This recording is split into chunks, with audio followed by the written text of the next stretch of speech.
set anything or? No, I as soon as I hit the go live, it's live. I do not have an entrance. I have an exit. Like I have a leaving thing, but I do not have a whatchamacallit. An intro. Yeah, an intro. It's something I need to work on, but Well, I got my intro in Spanish, although. also we are currently live. Oh, there we go. Oh, hey, there you go. Ladies and gentlemen, welcome to the internet. And we are here with the lovely Caramelone. I am lovely, thank you very much. Who has been gracious enough to invite me here to teach me how to play Rift Runners. Yeah, that is what we're doing. Would you like to introduce yourself? I don't think we've ever collabed, like, officially. No. Actually, you are my second collab ever. Oh, nice. Yes. I am actually, well, ladies and gentlemen, I am El Urbano. To those who may not know me, I am mainly a Spanish-speaking VTuber. So, yeah, this is my second collab. I've only done one other collab with a certain major furry general. that is the femboy Mollington, who will never let it down. Yes. And for those who may not be a little bit familiar with what I do, I actually just started out as a VTuber speaking about TCGs. My first game was actually Flesh and Blood, which I love that game. But then Oshi Push came into the scene, and I was like, oh, VTuber, TCG. Oshi Push is good. I like Oshi Push. And then Kara actually showed a little bit of what Rift Runners was, and I'm like, oh, there's another VTuber TCG. I must look at this as well. And hence, here I am. a lot of people, it's funny because, like, when you think of, like, VTuber games or VTuber card games, everyone thinks of Oshi Push first. Really? I actually thought that it was like everyone went to V card. That might be the perception now because it's just been getting so much negativity. Yeah. Look, I'll be honest, and not to riff on it. Well, no pun intended. not to diss on it, but I actually did look for the mod for the workshop on TTS, and that's something that they might want to look into because I did not know what to download. There was a mod, a rule book. I'm not sure what it was. There's like 3 or 4 different versions of them. Exactly. There's the one which is, I think, is the deck builder. There's the one which is the introductory, which has all of the cards, and it's meant to be as just an introductory into V card. And I think they have the official one, and that was meant for competition. Oh, okay. Because when they launched it, I only knew of the competition one, but they only had the cards there, and they didn't have anything else. But they didn't have the what's it called, the decks, like the starter decks. Mm-hmm. So they came out with another one, or at least maybe fans came out with another one, and that one has the starter decks. Yes. And okay. That starts to get crazy. And as soon as you start to look at it, you realize, oh my god, this is a train wreck. This is like, you know what? Screw it. We're gonna dive right in. Okay, perfect. I can show you V card. Oh, okay. Because that is no. There we go. So we got a Google here. all of these are your decks. Like over here, you got a fire deck, electric deck, water deck, fire, grass deck, and platinum deck. I tried to learn this. I legit tried to learn this. It is not a good game. And that's actually one of the things that I was like, eyebrow raised, because I mean, first TCG that I ever played was the Pokemon TCG. So I was like, okay, you know what? I get it. You don't divert too far from a known formula. But I mean, if I wanted to play like rock, paper, scissors, like I just go with Pokemon, right? Yeah, you go with Pokemon. And even That's then, why. like Huh? Pokemon now has like different colors. Like it's not only metal, but it could also be fairy. Yes, exactly, exactly. So it doesn't just force you down like the this whole avenue Hmm. of just whatever. But if you look at this, it's a 50 card deck. If you right click it and go into search, Okay. you can search through all the different cards. The Okay. there is seven VTuber cards. Yeah. What? Because of the way that the game is structured, you auto lose if you can't pull a VTuber. That Oh, that so okay. that's still in So there. so Magic has Mana Screw. V card has screwed up VTuber. Yeah, VTuber screw. Like you just get screwed over VTuber. if you can't pull a VTuber. But Yeah, and they're called power cards, right? they're called power cards. So you got the Cottontail right here, and it's a train wreck because even if you pull even if you get like a good like you get one card, Yeah. like just one VTuber card, you can mulligan, and you only get that one mulligan, and if you fail, you die.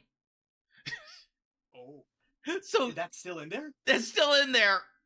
Okay, I thought they said that they were gonna fix that up. They changed a few of the things. They got rid of Cyanide and Happiness Chon.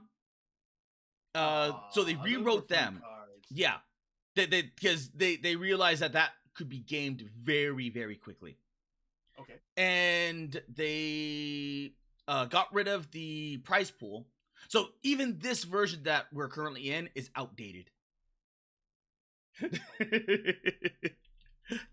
Oh no. And hello, Jared Jinx. But it's a train wreck. Even like the cards. The thing that upsets me most is that there's no card regularity. So there's as soon as you start pooling like cards, you start to realize there's no consistency among them all. Yeah. So you look at like the Electric Guardian versus the Cottontail, and I think it was in Platinum. 'Cause I know I said this before, but if you look at like let's say Cottontail versus Heavenly Father, Yeah. Yeah. the card quality is just not like one is clearly higher than the other. So it seems like it was put like slapped together. Huh. It's mm. Okay. I mean, I see what a lot of people have been saying too. I mean, the art is amazing. Yeah, the art's really good. Yeah, but it's kind of like okay. If like if this was not a like a playable card game, if this was like VTuber baseball cards, Yeah, exactly. Okay, you know what? That would have worked. that would have worked. Yeah, yeah, yeah. Because then you could have had all the stats. Like you could have had beautiful card art on the front, and then put all the stats on the back. Yeah. And that would have worked. That would have worked amazingly well. I don't know why they did what they did. Yeah, It's listen, I hope they can like turn course, but I mean with all the established stuff, it's kind of like it is gonna be a little bit hard to what's the word I want to use? Course correct.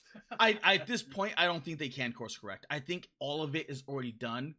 And considering that, you know, everything that Shy Lily has said from everything, like it's not good. It's really not good. But she like it's not good. And Well, then if they keep going through like just bullheadedly, it's gonna give them massive problems.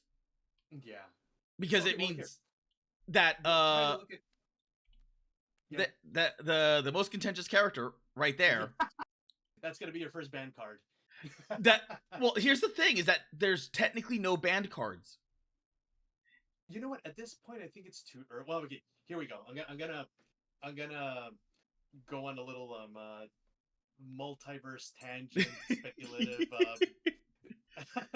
So here we go. Okay, let's say they still go on. They Yes. plow through with the game.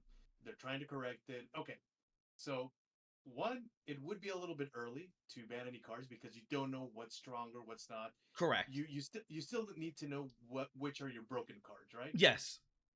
To which at this point, due to the rule set, can't they're all broken. Yeah, It, they're all but broken. but that's because of the rule set, right? Yes. So there is a possibility, like as I mentioned, Flesh and Blood. Flesh and Blood had a couple of things that um, kind of worked in their detriment at some point, but that was because we had the whole COVID regulations and everything. So there Oh. wasn't like a lot of play testing to one set. The one set was called Tales of Aria. It's an amazing set, but I'll just say this: there's a system. You know how every card game has the rotation set and everything to kind of avoid power creep. Yes. Okay, Flesh and Blood doesn't have a rotation. It's all like legacy cards. You can play all cards. What they do have is a ban list and a restricted list, a suspended list, right? So it's like Yu-Gi-Oh. Sort of. The only thing that why do I say sort of? Because with Yu-Gi-Oh, if it's banned, right? Or if it's suspended, it's suspended. Oh, okay. Flesh and Blood has another little thing called the Living Legends format, which you play as in, and I'm just gonna make a reference to another card game, Magic the Gathering. Okay. You know the Commander format. Yes. Okay, okay, Flesh and Blood is kind of like a Commander game. You pick one hero, and then you make your deck out of the whole hero. Just kind of like what I was seeing with Rift Runners.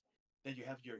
I'm not really sure. Like you'll get me into it, but Yes. at least in Flesh and Blood, you pick one hero and you build your whole deck around that hero. Now, Oh, okay. obviously, if you get a hero that everyone picks because he's a really strong hero, or he or she is a really strong hero, well, that just gets a little stale after a while, right? Yeah. Okay, so Living Legend Studios, no, Legend Story Studios. Sorry, the creators of Flesh and Blood have this system called the Living Legend format, which they have a point system. If a hero wins a certain amount of tournaments or events or anything, they gain their points. Once they hit a certain, like 1,000 points of Living Legend points, that hero rotates out. Okay. Not the cards. You can still use the cards, but that hero is out of the quote unquote rotation, right? So they're handling it like almost like a hero shooter. Exactly. So Living Legends has its own format because all rotated heroes have their format of their own. It's kind of like, oh, they ascended to Olympus. Well, this is the format of Olympus. So Okay. all of the cards that you had for that deck, a lot of people are going to say, oh, well, I already spent a lot of money for this hero that just rotated. Well, no, because that hero isn't the only class. Like, you got several warrior classes, several mechanologist classes, several brute classes. So you can also recycle those cards for for the new heroes. Or if Okay. you want to play the Living Legends format, you can just go into the Living Legends. Oh. When, let's say, a hero is too strong, they'll ban a card because, okay, this is just breaking the game. Once that hero rotates to Living Legend, the card can be unbanned for the rest of the cards, for the rest of the heroes. that that is interesting. I can see because I, ah because at the same time like it's like you're rotating some things in order to save like the core of the game and the core hobby. Exactly. Yep. And then over here you're like, yeah, but if you're a veteran, you get all of this as well. Exactly. So it gives you Now, two ways to play. Oh, okay, okay. Well, here's the thing. As the point I was getting into, there was a set during COVID called Tales of Aria, where all of the heroes, like there were 3 heroes that came out of that set, all of them hit Living Legends because they were broken. So most of the cards from that set are kind of like at the moment, like not very useful right now. But if they ever do open another hero in the future with ice powers or blah blah blah blah, you can still go back to that set. So let's Oh. say here with V card. Okay. Okay, most of the cards you can't really use because you're trying to change the rule. As I said, let's give them a little bit of benefit of doubt, and they want to do set 2, set 3, set 4. But now set 1 doesn't really play because they changed everything, right? Well, let's say, okay, at the moment, let's count as set 1 is a loss. But then if set 2, set 3 comes out, maybe you could revisit some cards from set 1 and still make them playable. Okay. Right? Like, Yeah, I can see that. that's just kind of like giving them a, hey, here's an idea kind of thing. I But, yeah. I But it's tough. yeah, it's tough, but at the same time, you're bringing all these different personalities all into the game. Yeah. So all of a sudden, this character right there is going to be a contention. Yeah. Because now this character needs to now be it's even though it's petty, it needs to be put into the band list, because you can't have this person profiting from any of the future decks going forward. That is true. But at the same time, now this, like, if this actually, I don't think it will, but let's say just hypothetically, like, it does become a thing. Okay. This card is going to be the rarest card ever. Yeah. This card and the OG Happiness and Cyanide Chan. Because in the first wave that they're doing, they already printed everything. So the first wave, or the first run, is gonna be like left as is. Okay. Yeah, this just makes it a little bit some people are gonna be really mad with the whole so this is gonna be the Charizard. It is, yes. Some people are not gonna be happy with that with that comparison. Like, unironically, yes, she's gonna be like the OG Charizard. If you manage to get, like, because every single one of these cards have the limited version of it, like the one, it's like, it's literally the one ring from the Lord of the Rings MTG, yeah. Yeah. If you get that one of one, this version.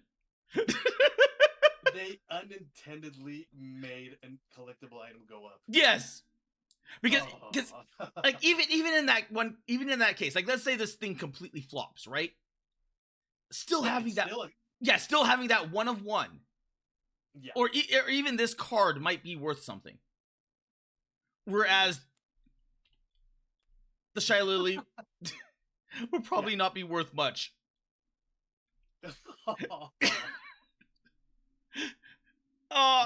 That's just how card games work, and that's what's like eating her up. The timing of the stream and the timing of everything going around. I know. It's just like, well, damn. Like, this is just like, Donut taught me Rift Runners. Okay. And I'm like, when he taught me when he taught me Rift Runners, I'm like, I was thinking he was teaching me Oshi Push, because the only VTuber card game I ever knew. Oh. So I created a thumbnail based off Oshi Push. And then he's like, yeah, we're learning Rift Runners. I'm like, what the hell is that? So I'm like, screw it. I'm here. I'm gonna learn. And then I ended up learning Rift Runners. I actually do like it. It's really, really good. I'm actually really interested because, as I said, like, when I saw the way that the board was set, I was like, wait a minute, this reminds me of Stratego in a way. Like, obviously, this is like Boomerhead going all the way back. But I was like, like, looking at how it's placed, like the cells here and everything, I was like, wow, I really got big Stratego vibes from it. Like, and I used to play it a lot when I was a kid. I'm like, okay, this is interesting. It plays, summoning wise, it plays similar to Yu-Gi-Oh, but there's actually strategy to it. There's legitimately actually strategy to it. So, you know what? well, we'll jump right in. We'll go by pop, and then here are all the pre-made decks. So you have like you're as soon as you see these, you're gonna start seeing a whole bunch like VTubers you know, VTubers you don't. Wait a minute. You know what? That's one of the things that I love about the VTuber card games. That aside from trying to make it a board game, a game to play and everything, a collectible, whatever, it's kind of like, oh, who's this VTuber? And you look him up, right? Yes, that was with oh god, it was Earth and Idol, I think. I think it was Earth and Idol. Let's see. Yep, there he is. Herodotus. Okay. I know this guy because he's one of the only dwarf VTubers. Oh. So when you point at him and say, "Oh, the dwarf VTuber," there's only like a handful of them. Yeah. Like if you go by comparison to like let's say short stack goblins. Well, once upon a time there used to be like Honey Goblin. That was the only one, like the Goblin made VTuber. And now there's just so many Goblin VTubers. I'm like, I could not tell you. Like if you say Goblin VTuber, I could not tell you because there's so many of them. But if you were to say dwarf VTuber, I know exactly what you're talking about, or roughly therein because there's only so many. Yeah. Well, it's kind of like the same when someone told me, "Oh, there's an orc VTuber." Oh, Randon. Yeah, Randon. yeah. Which I think it was a surprise for me because I was like, "Wait, what?" that was my intro to the other side of VTubing because I only knew VTubing as cute anime girls. Oh. And then I saw Rand and I was like, "Wait, what? What?" That's what got me looking into it. I was like, "Oh." And then I saw Rayless, which was the cat VTuber. I was like, "Oh." They have a bunch. Like there's the only sad thing is I don't know where what became of some of them. So like this guy right here. Oh wait, I've seen him somewhere. Yeah, I've heard of him, but I have no clue where he's gone off to. Okay. But like you end up with like that. The only downside is that when you compare like because I think Cliffith was Gen 1 or the first wave. So if you compare it to like the new wave. Oh, okay. You can see the difference in Monarch. Because this is a Monarch deck or this is a Monarch card and this is a Monarch card. Yeah. So they realized it does give it a little bit of a flair because it's kind of like the old Pokemon cards with all like sketchy art. Yep. Because before they were making it as cards, and they're like, "Wait a minute, this is a Monarch card. We don't need to make it an actual like card with a border or anything like that. We can make it borderless, and then fit more art into there." Yep. So they started to learn that thing as they went around. So which was very, very interesting. So it's one of those really cool little things where as you get like because there's been this is effectively the third set. Mystic Uprising is the third set. So you had the Fire and Ice, which was the first wave, which was Nyaru and a few others. Then you had Shimmering Waves, which was unfortunately it's this was before they separated the stacks, so all of it is just in this whole entire thing is 160 cards. That's the whole set? That's the whole set for Shimmering Waves. Oh, okay. Okay. So if you right click that and search, you can search the entire thing. Okay. And you'll find a whole bunch of different cards in here and a whole bunch of VTubers that you may or may not know. I got Horatius, I got Cerebral Wave, Lapin. Lapin is Have you ever played Hearthstone? I have not. I have Oh, not. I actually came in a little like I had a hiatus from the internet. So oh crap. Okay. yeah. But I heard about it. I was like, okay, and people were trying to get me to get into it. And when I actually thought, okay, you know what, I'll try it out. Then I had another site saying it's broken, it's blah. I'm like, okay, That okay. that happened numerous seasons. One of those seasons was oh god, I forgot what his name was, but it's like you deal damage onto him, and then it was like a berserker dwarf, and he calls in other berserker dwarfs every single time you hit him. So you have to be able to Okay. wipe the board in order to wipe the. Otherwise, they just keep multiplying. That's what Lappin Oh, does. Pepper's right there. And then you see the little characters like running around all over the place. It's just like, damn. Robo Shrimp, nice. Robo Shrimp. That was I that mean, that's making a shrimp into a robot. Yeah, that's yeah. epic. Well, that it's funny because that was from the last Shimmering Waves. Yeah. So as soon as I saw Robo Shrimp, and then I saw Mecha Mari, I'm like, oh yes, I'm putting the Robo Shrimp in the Mecha Mari deck. You got Peppy Penguins, nice. The art is cool too. I mean, it's nice. But, Man, how long has Rift Runners been out? that I completely forgot. Yeah, because it looks like it's got a little bit of history here. I think it Like, has with because it's cardboarders and everything. yeah, it's had like 3 Kickstarters. So I want to say about a year, maybe a bit over. Hmm. 'Cause I think it was probably the first VTuber card game outside of after what was it called? Weiss Schwartz.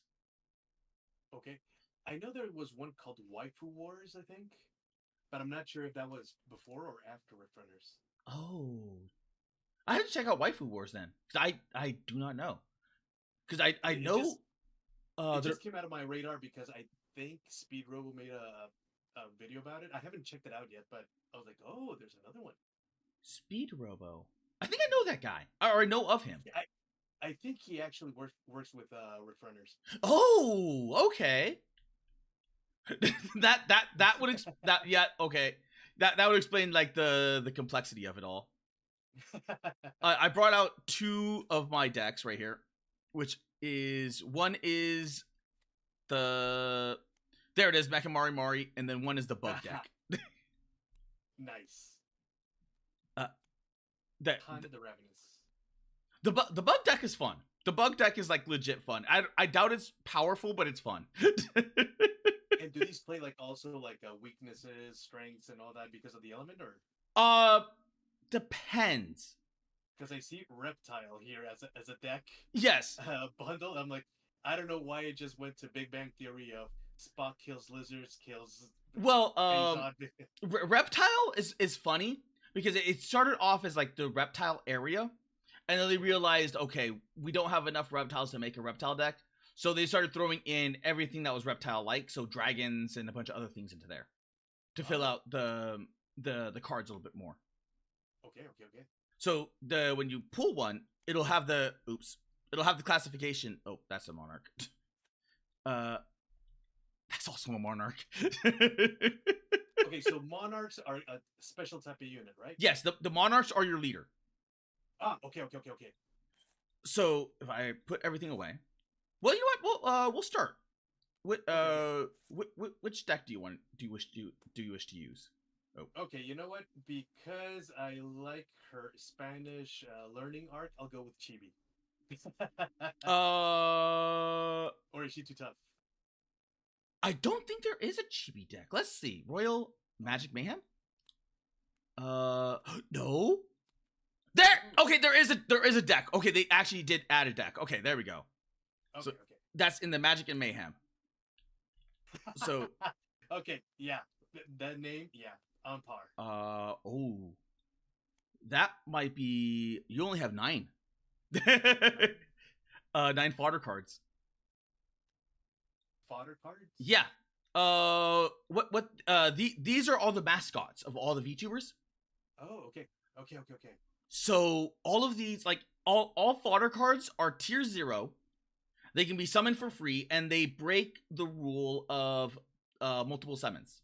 So usually, unless specified otherwise, you can only make 1 summon per turn. Okay.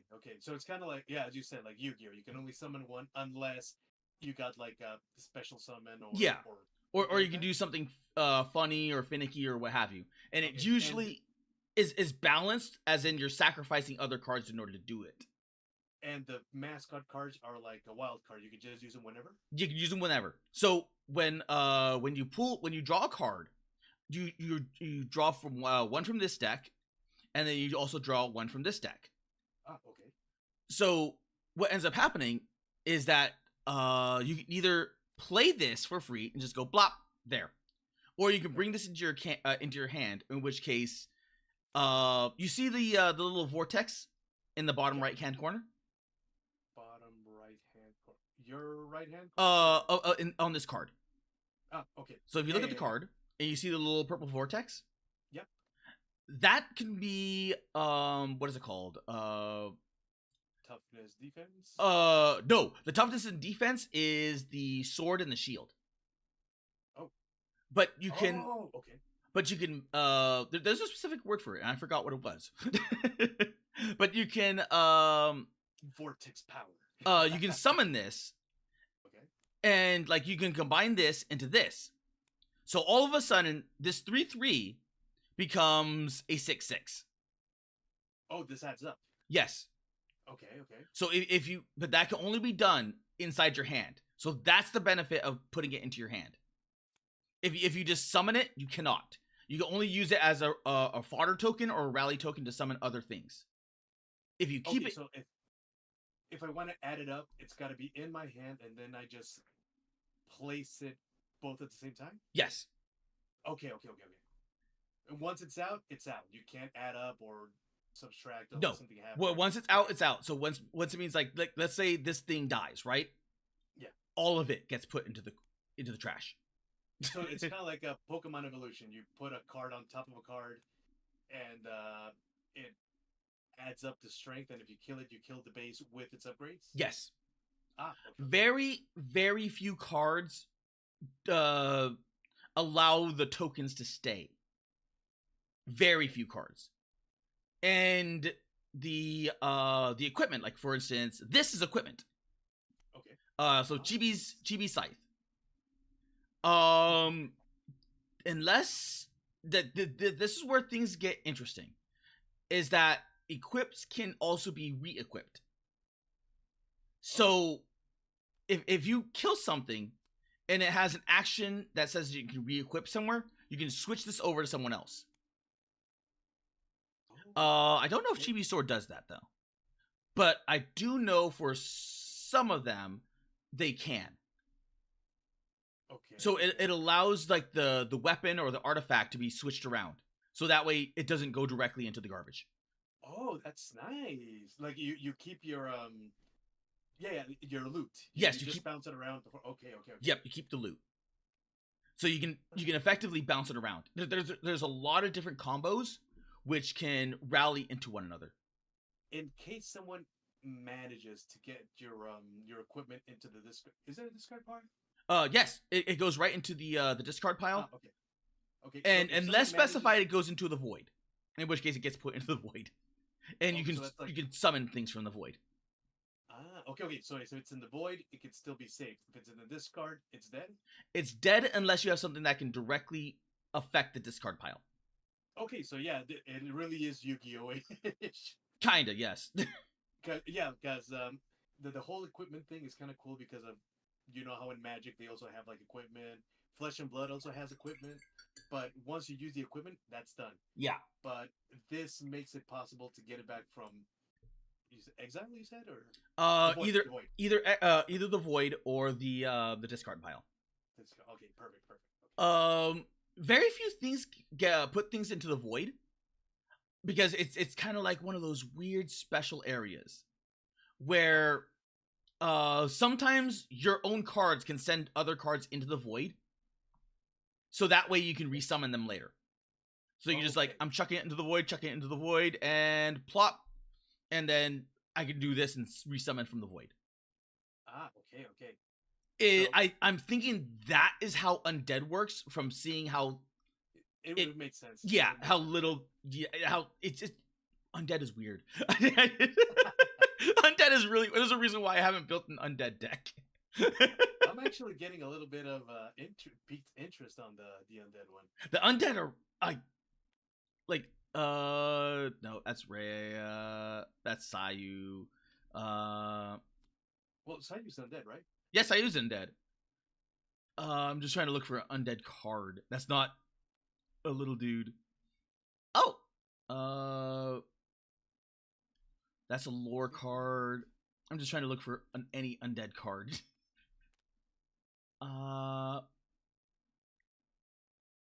Okay, that one's a good one, right there. Necromanceria. Yeah. You can expend any unity token from this card and revive a tier 0 undead fighter. Oh, okay. So that means as long as you have unity tokens that are on this, which can be anything, like anything that's summonable. So it doesn't have to be like this little guy. But this is a tier 0. So this is how you get your little dudes back. Your fodder tokens. Because your fodder is just fodder. they're massively expendable. Tier 0, I assume that's the void image. Oh no, this is these little guys right here. Okay, so this whole pile is tier 0. Yes. Okay, is there like a tier 1, like tier 1 packs, or? Yes, that's her right here. Okay, so she's a tier 1. Okay. And the way that the fodder deck works is that you can put tier 1s into the fodder deck. Oh. The problem with that is it functionally works as a tier 1. So if you wanted to summon this, like this tier 1, it still counts as your 1 summon. Okay. Okay. Whereas a tier 0 does not. Gotcha. So you can put the tier 1s in there. But then when you want to summon, it'll take your summon away. Yes. So it means that you can't quick deploy or quick rally a card like that.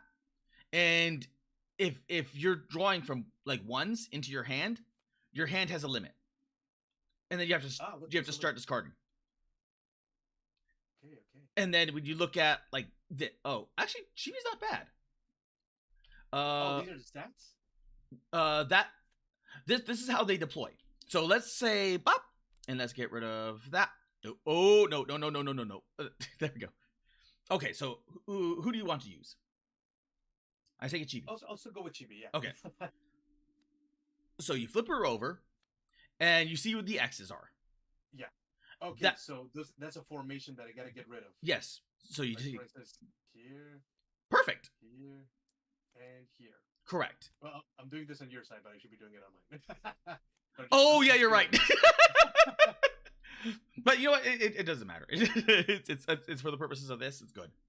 Yeah. So these are your spell cards. You need one of these slots open in order to cast a spell. Okay. Unless you have a character that says specifically you can draw you can use a card without using these. Oh, okay. Like so that is the power of the Monarch card. It makes it to where certain rules do not apply to that character. It's like the abilities on cards. Okay. Yes. Except this is just like the permanent effect. Okay. So with her, she has a good spread of everything. So here's where things get interesting. The attacker, this is the attacker row. Okay. The attacker row can attack, let's say this is right here. The attacker can attack either another enemy card, or they can attack the face. Okay. And this is the defensive secondary line. The secondary line cannot attack the face. They can only attack other cards. Okay. So you have to think of it like a formation. So when you're thinking about this, you're like, okay, how do I want to break this down? Like, do I want my because my defenders can only my support units can only attack cards. So I want to use my support cards to attack to get rid of the front line. So that way my front line can attack to the face. Yes. But here's where things get interesting. Let's say I want to get to this card, right? I have to go through this attacker. Oh, okay. Yeah, so formation, like yes, you're in the way. Yes. So in the same instance, like your strongest card being put in the front is also the most vulnerable. Okay. So you may not want to put, like, even though you can attack the face, you may not want to put your strongest card in the front line. You may want to put it behind. Okay. So that way you can just use the card to start smacking other cards around and deleting them. Boop, boop. Okay. Let's put this over here, this over here. So, quick question. So, the face, which I assume is a player, is like we have a health, I assume, right? Yes, we have 100 health right over here. Oh, okay, perfect. So, and let me see, what are the so you got 8. Let's say the mascot has 8 attack. If it hits, I get down to 92. We have to go all the way down to 0, right? Correct. Perfect. Okay. And there are other cards which can impact this. So, I believe it's like Pierce. Pierce allows you to just go right through. It's basically like Stampede from Magic. Yeah. So it's like it doesn't matter what your attack is or whatever. It still goes right through. Like trample. Yeah, trample. That's what it was called. Yeah. Man, it's been a while. Okay. I get like I haven't played Magic in a while, but I still got like the little like So let's see. And also, well, I'm not sure like if, as I said, like Flesh and Blood. There's a class called Illusionist, which creates illusions. So obviously, those illusions help like little minions and all that. So you could either attack in this case, the face, or you get rid of that illusion because the illusion has the ability to attack too. So yeah, you try, and there are some cards where you can actually, for instance, my VTuber is fashioned out of the Mechanologist class. Oh, okay. Yep. So one of my favorite cards is you can attack, and if it hits, you can attack again. Okay. Or it gives you a plus to an attack. So what I do is, because you can defend on the other, like the face can defend, but the illusions can't. So I'll attack the illusion, which is a guaranteed hit. Yes. That gives me a buff for my next attack, and then I go for the face with the buff. Okay, now that you say that, I completely see it. I always thought you were like a steampunk hero. It's sort of like the Mechanologists are steampunkish. Yeah. And I'm like, okay, now I can see it. Now, because now all of a sudden it's starting to make sense. I'm like, oh, it's from like the Magic world. So now all of a sudden I know a lot of things based off the Magic world. Yeah. Oh, that is cool. Yeah, and right now I'm actually like trying to look at to redesign all of these things that I got on are actually items from the game, from Flesh and Blood. Now I'm actually starting to design my own equipment. Oh, okay. So that if I actually start getting a little bit of an audience and all that, I'll just upgrade the model to my items. Right now, I'm a Flesh and Blood VTuber card game VTuber. Which makes sense. Yeah, but hopefully I'll get to branch out a little bit to other little projects that I got in mind. But as I said, little by little. Also, I'm using one of the older cards. Okay. So you can see what that looks like versus yours. Okay. Okay. Fighter, action plus counter. Okay, so the spells are called actions? Yes, the spells are called actions. Okay. So that like if you had like this kind of a situation, it would mean that you can only cast one spell or you can only have one trap at any given time, unless you had a specific VTuber that said, "Yeah, I don't care." Yeah, so this kind of like this is the stat of the VTuber, which gives you an advantage on this side, but detracts on the other side. Correct. For instance, with Chibi, she has only 2 defense. Yeah, to support defense. To support defense. Yep. All your attackers. All attacks and quite a decent spells. Ah, nice. Chibi is interesting. And oh yeah, this is why it's strong. Like you can rally deploy Chibi, the Gremlin of Destiny, from your hand using 3 tier 1 mage fighters in the Void and or in Exile as rally material. So she's a graveyard. Yeah, she can play from the graveyard. Yes. So remember when I said that she plays from the Void? Interesting. Like it doesn't matter if it's in the Void. It doesn't matter if it's in your discard pile. She can if it's dead and it's like a tier 3 or no tier 1. So which means your tier 1s are gonna die. No if ands or buts about that. You're like your tier 1s are dead. Nice, so that you just if you have the Chibi, you can just go, yeah, I'm gonna go dup dup dup dup and bop. So I chose correctly.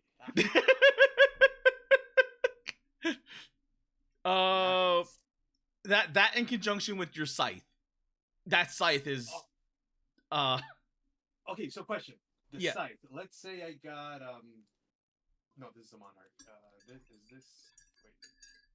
No, this is a monarch. Let's say I got a fighter here. So this scythe, is it on Chibi or is it on the fighter? It's on the fighter.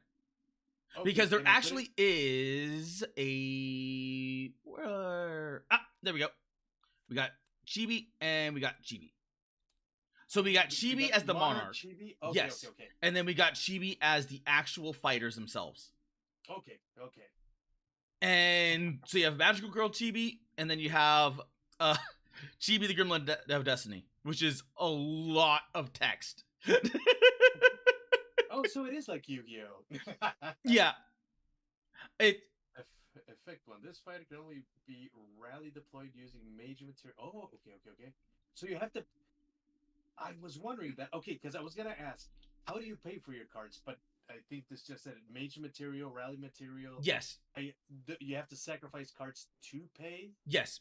You have to sacrifice cards in order to pay or summon. Okay. And then when you sacrifice those cards become rally tokens. Rally tokens, okay. And that's where things get interesting. So let's say you used that's not a good example. Okay, right here. The Fleshling the Familiar. Like let's say you wanted to Harmony Summon. That's what it's called. Harmony Summon. Okay. So in that case you add that 3/3. You see that little vortex? Yeah, that. So you can do that from your hand and then boost this card. So it gets an extra 3/3 onto it. Okay, so but she doesn't have like the little vortex thing. So. She does not. She's just like really, really, really strong. They're like they probably did it for a balance reason. Like, yeah, you don't get that. Okay. So let's say the little vortex thing that adds up to what? To your strength, to your defense. To both. So if it's a 3/3, it's 3 attack and 3 defense. Okay, so it's your buff. Let's say it's your gain plus blah blah written into the card. Yes. So okay. that's the difference of like putting it into your hand and then rally summoning it that way. Because if you put it, yes. Yeah. If you quick summon like this, you can't. Yeah. Okay, but I got 2 in hand. I do a 6/6, and then I put them on top or under. You put them underneath as a rally token. She would be 29, 27. Yes. So that's where it starts to really, really stack up. To the point where it's just like the benefit is if I put something right here in the defense, right? Yeah.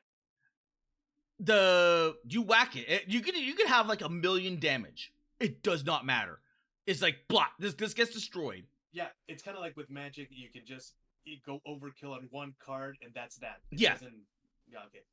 So that is where Pierce comes into effect.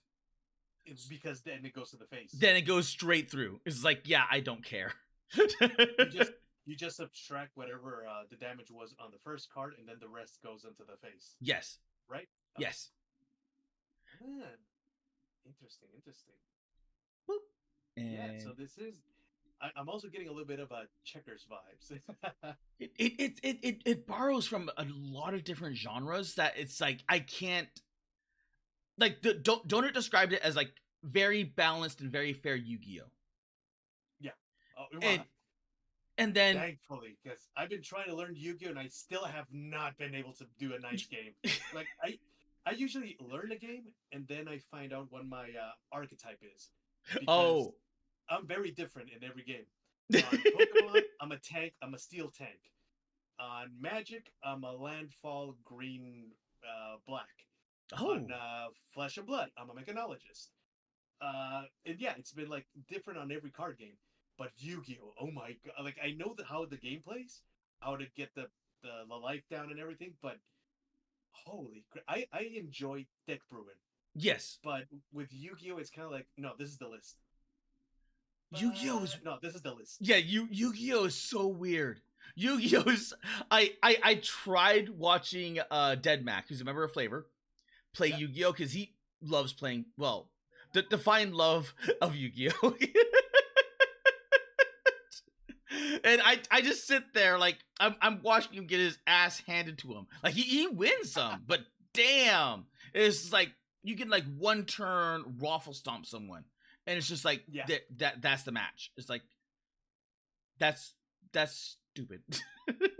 yeah, no. It's yeah. Well, at least here you got a chance to play. So yeah, here you actually have multiple chances because there are cards that said like. That just like it's just like a very cheap card. It doesn't matter how strong this card is. It's just like as soon as you summon, activate, and it deletes everything in a column. Oh. So it's like it's like a targeted board wipe. Okay, so let's say you got a card here. Yeah, right. It doesn't matter where it doesn't matter where you put it. Like you put it in the attack or the defense. Magical Girl Chibidoki attacks this, and if I beat it, all of this column gets wiped. Oh no! It's just like I summon it, and it's like pop. Okay. And then everything gets wiped. Everything from my side gets wiped. Yes. Oh, yikes! So in that's when you summon it. So realistically speaking, you probably want to put this in the attack. So that way you wipe it, and then you can go smack. Is there any way to like avoid you like if you summon to not wipe my board? Like, yes. That's where spell cards come into effect. Ah, okay. Spell cards and I think the trap cards are not as dangerous as they are in Yu-Gi-Oh! Because in the trap cards are usually there to like bolster you or do something different. Okay. But in this case, I think I think it's mostly the spell cards that do that. The trap cards, not so much. Because if you look over here, like this right here, airdrop, that's a trap card. Okay. So this one, if an opponent fighting declares a direct attack on your HP, draw one card from your main deck and one card from your fodder deck. Yep. Okay. And you see where it says hard 1 PT? Yep. That means it's that's once per turn. Oh, so this stays on the board. No, that can only be activated once per turn. Oh, okay. So okay. I see what you mean. Okay. It stays here. Well, that prevents you from filling up your board with airdrops. Oh, okay. Because in this kind of game, card draw is very, very good. Yeah. So if you have anything that does card draw, you're like you're good. Ah, Whereas okay, so this right here, that's a spell. Apple of Immortality. Action. Continued. Holy, okay, it's holy one. Holy fighters you control in the same column as this card cannot be cannot destroy or exile. Yeah. Passive. 2, during your start phase, destroy this card and take 10 burn damage. Okay. So it's either 1 or 2, or does it 2? Let's see. Oh, wait. Action. Oh.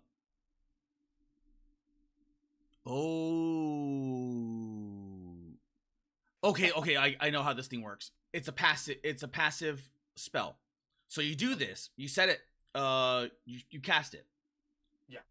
And then all holy fires cannot be destroyed or exiled.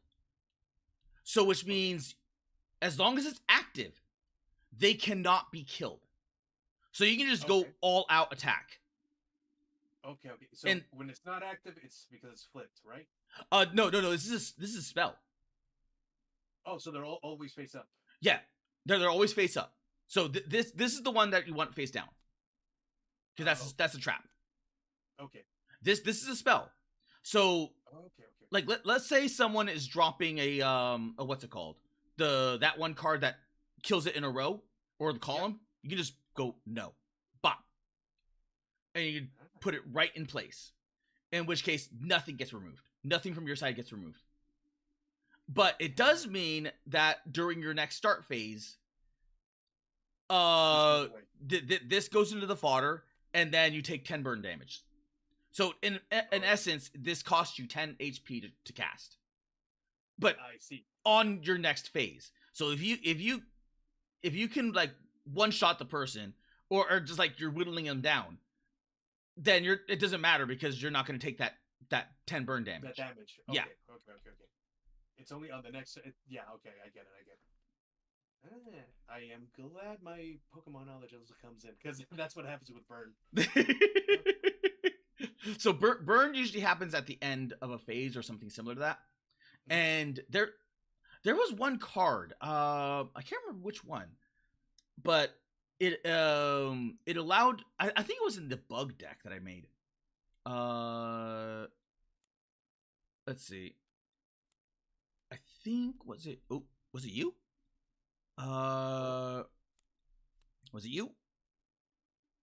No. Was it you? There! Her! Yeah, Hanayome. She's this is an older card. She has a newer card, but that right there, if you quick deploy a bug fighter, inflict 5 points of burn damage on your opponent. Oh. Okay. Well,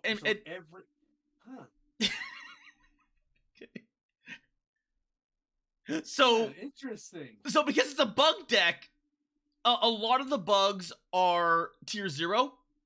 So a lot of them are considered quick deploy. So you just go deploy, and then your opponent just goes 5 damage. Can these 5 points be prevented, or is it just like no? Maybe, depending on like if you me. have like a trap card, or if you have like a healing card, or like at this point you are summoning so many bugs, you're like flooding the board. Yeah, you can see me going back and forth with my mouth open, because I'm like, oh my, because this is what I would call a spread deck on Pokemon. So I'm like, if I have, let's say, this is a fighter, right? This is the what's it called? The Monarch. This is the deck that I have right here. So these are the Monarchs, these are the fighters, and these are the fodders. You can have a total of 15 in your fodder deck. Holy crap! This is a very interesting, because I like spread decks as well. So. So it's like, yes, you can prevent it, but at the same time, you're up against a bug deck Yeah. I don't know if it's worth it to do that. To try to, yeah. Ah, interesting. So if you look at this card right here, Hano the Ravenous. Yeah. For how cheap she is, her effect is really good. And they made sure to balance it to where it only caps at +3. Or 3 stacks of that. So it's like for a 12, like +12 onto a +16 +9 character for one summon. And this is on the this is on the same as the it's a bug deck. Holy Yep, it's a bug crap. deck. So if you like everything that I built here is like purposely done. It's like not it's nowhere near as powerful as my Mari Mecha deck, but damn, But can hey, it? this is this is a what's the expression? Cut death by 1,000 paper cuts? Yes. So you Oh. can just like like if you were to drop like a big mega monster, this deck has very little recourse to dealing with that. Yeah. But it's kind of like yeah. But it in that time you should have like gotten them down to a like nothing. A considerable amount, yeah. Yeah. So I like my bug deck. I saw bugs right here, 20 bugs. I'm like, I wonder if I can make a bug deck. Have you tested this out? Yes, I have. I beat Donut with it several times, and then I let Donut play with it, and then he beat me with it.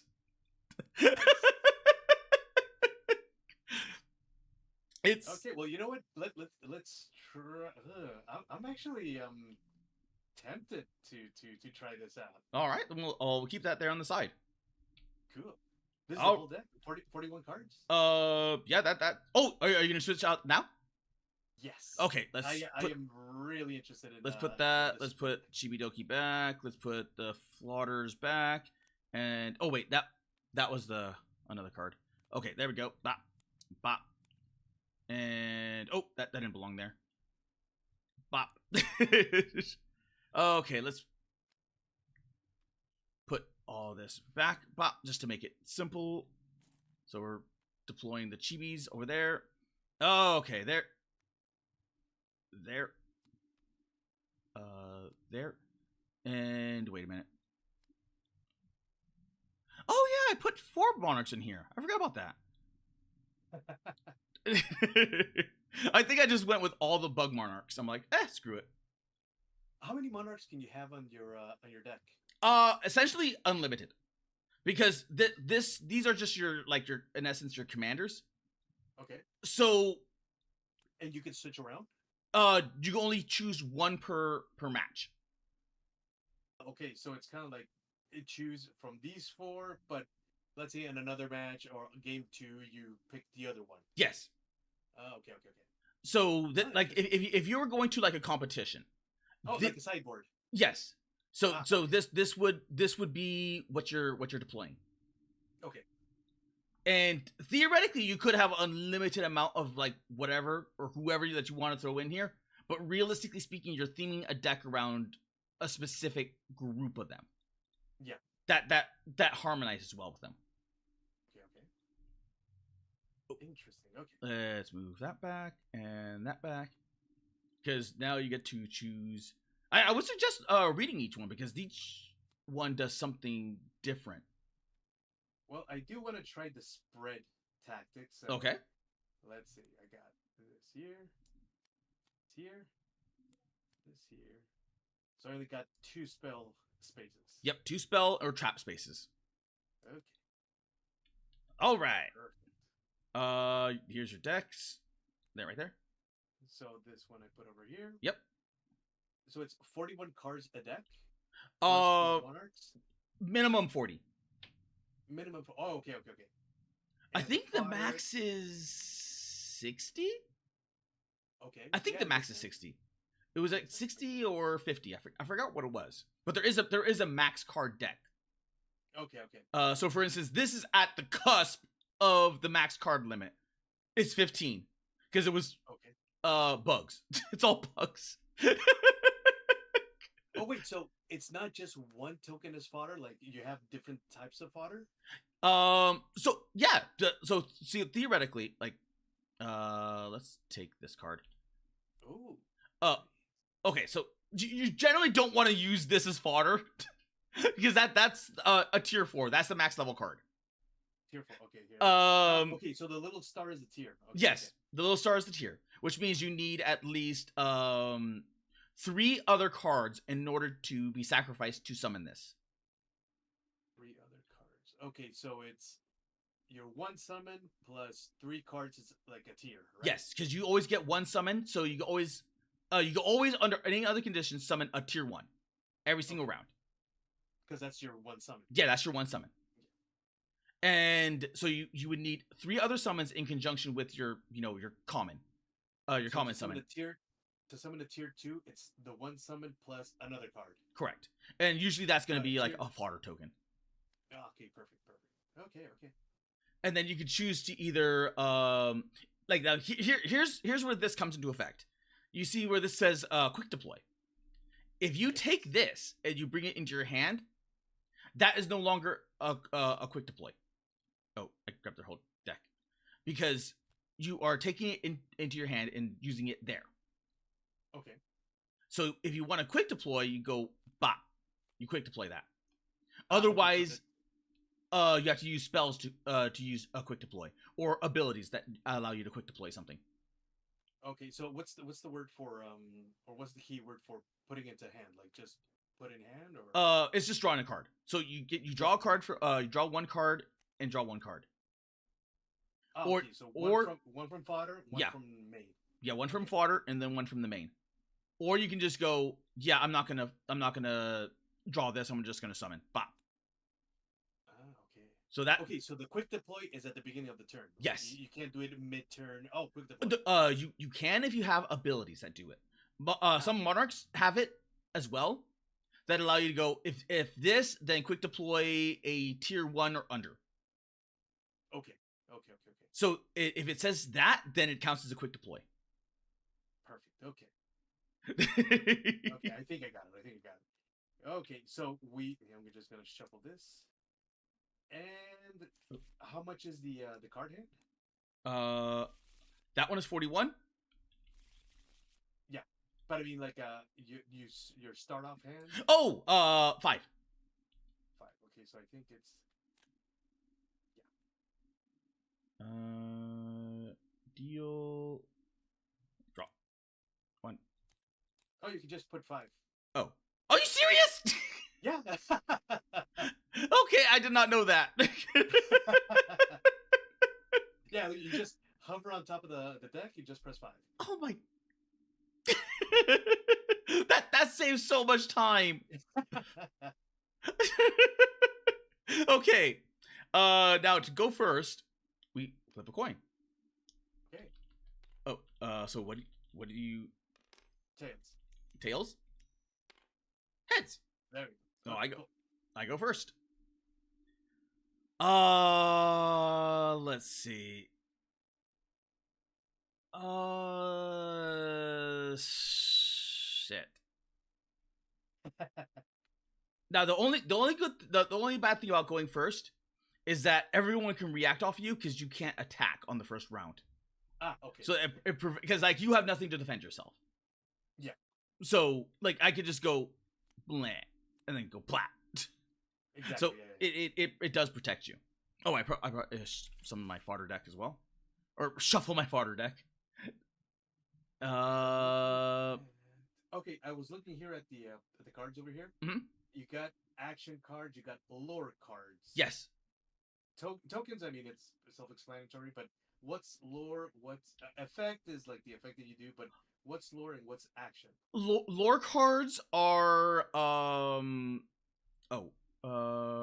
where's lore? Oh, there's lore. Yeah. Lore is just a common fighter.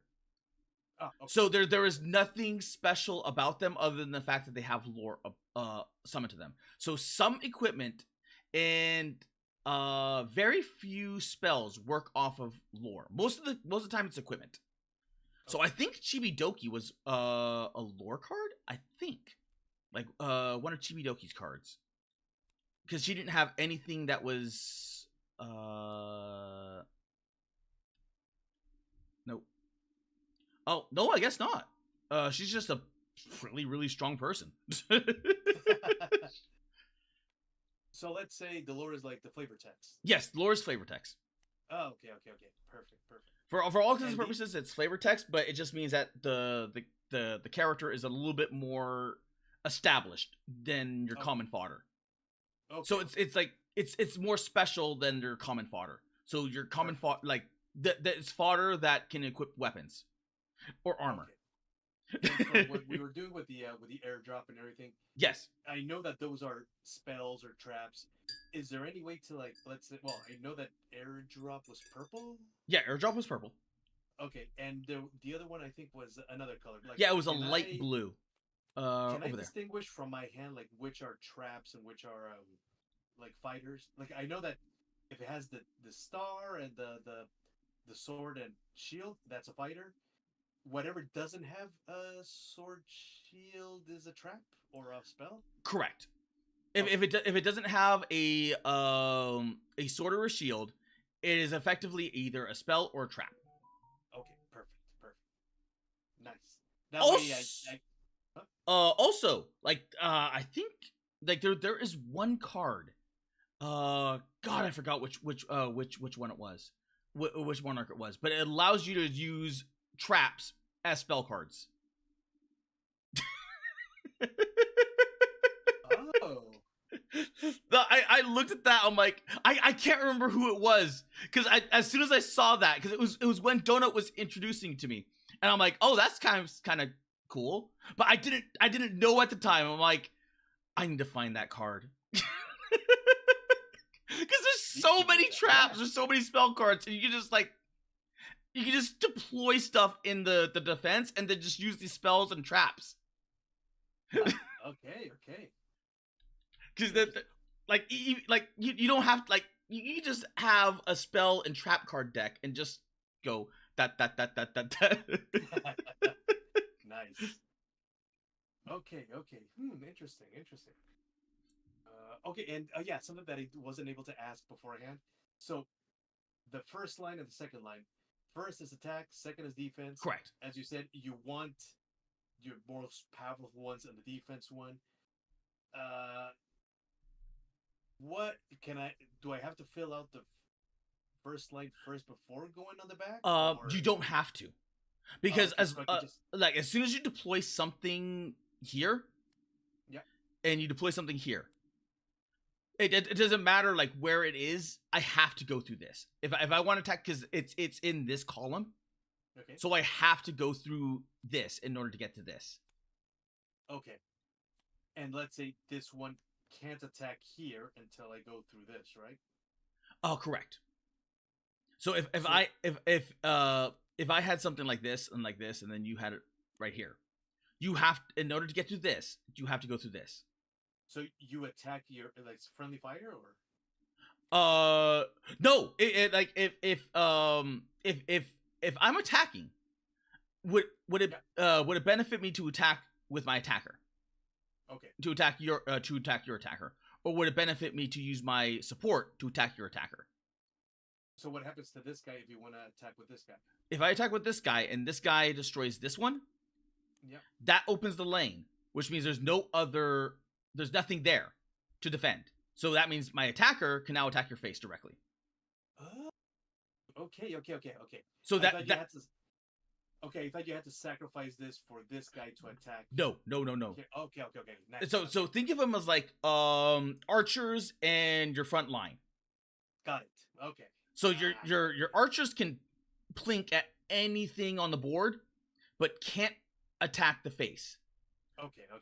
Your front line can attack anything on the board, including the face. But at the same sense, they're also your front line, and they can also be attacked. Mm-hmm. So in order to get to the archers, you have to go through the front line first. Okay. Boop, boop, and boop. Okay, I'm trying to make the most of the hand I got, just to understand all the.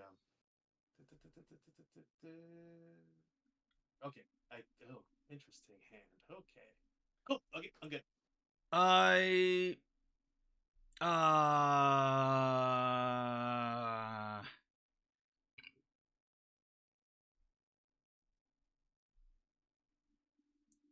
I you know what? I'm gonna just summon this Okay. and then draw a card. Draw a card. Okay. Okay, and your go. Okay. So you say I Yep. have to draw something from here and then from here, or For you, you can you draw from both. Oh, I also should have drew a card. There we go. So you can either draw from the fodder deck or you can deploy from the fodder deck. okay. But you have to draw from your main deck. You don't need like a you don't have like a restriction, right? Like you have a maximum hand size. Or Oh, you have anything? a maximum hand size of 7. Oh, okay, perfect. So that makes sense. So I can just draw one here, and then you got your 7. Yes. Okay. What happens if I go over? I have to discard a card in my You next you discard at the end of the turn. at the end of the turn. Okay, Yes. perfect. So you theoretically could go over your hand limit as long as you play everything. Okay, perfect. But just at the end of the turn, you have to like keep it at 7. Yes. Okay, got it. That's why card draw is like they wanted to minimize as much card draw as they could for balance purposes, because they're like, yeah, this can get very powerful because this is what killed Yu-Gi-Oh. Yes. Okay, so let's say if I quick deploy something from fodder, I can still summon something from Yes. my hand, right? Yes. Perfect. Okay, so I'm gonna Because it's a tier 0, so it does not care.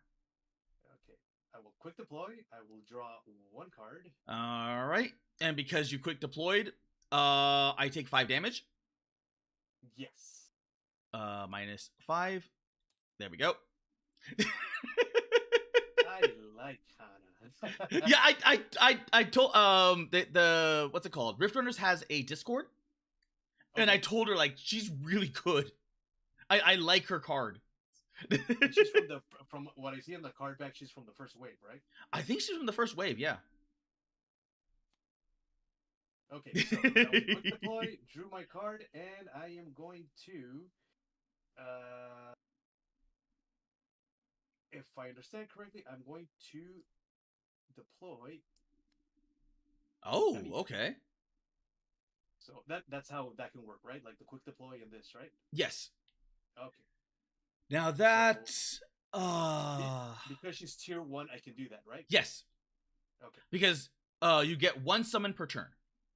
Perfect. So okay. if this was a tier 2, then you would have to sacrifice this. So you theoretically could summon a tier 2 in turn 1 by going, okay, I'm sacrificing this and I'm using my 1 point to go bop. Exactly. Okay, so I did this and I still got 5 cards in hand. Yep. I can't do any spells, right? Not unless you have spells that you want to play. Okay. Like if I do want one, I can do it right now. But yes. if I want to attack, I can't summon. Or... No. Spells are instants. Like think of them like magic. Your spells can be played at any point in time. They can be played during your opponent's turn. You can play during your turn at any given time. Okay. That's the difference between a spell and a trap. And now you can see why the what's it called? The one monarch that I can't find that allows you to play traps as spells is powerful. Oh, okay. Because traps have to be played as traps, which means this has to be a given. Like under these circumstances, can this be done? Okay. Like okay, so let's say these are instances, and I just deployed this. I can decide now if I want to attack or not. Correct. Right? You can decide if you want to attack. Okay. But if I want to attack, I have to go through you. You have to go through him. Okay. And I keep forgetting how powerful Emiya is. Yeah, because if this fighter is destroyed by an opponent's attack, that doesn't mean like if I attack and something happens, that doesn't trigger the effect. Yeah. It has to be brought up from you. Yeah. So if like let's say you had a really strong card here, like the what is it called? The Hana, the really good Hana that I like, that card I like. You can put her right behind Emiya.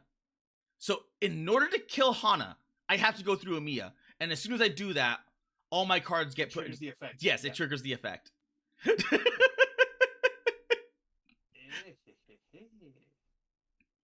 So, okay, but then I have to take into account your 19 defense. In this case, this is yeah.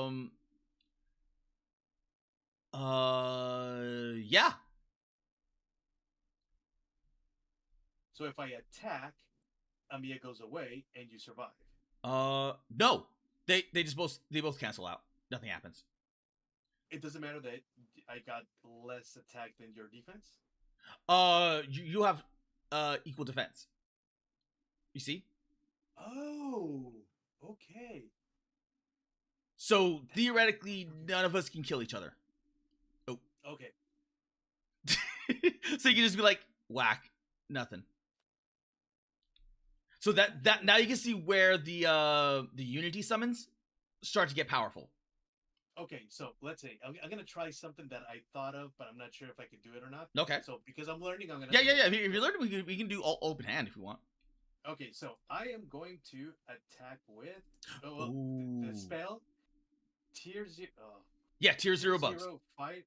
Okay, I can. Doesn't matter where I put it, right? It doesn't matter. Okay, tier 0 bug fighters attack the opponent's HP directly. Correct. So that means that elusive mothball attacks you directly at the face. Correct.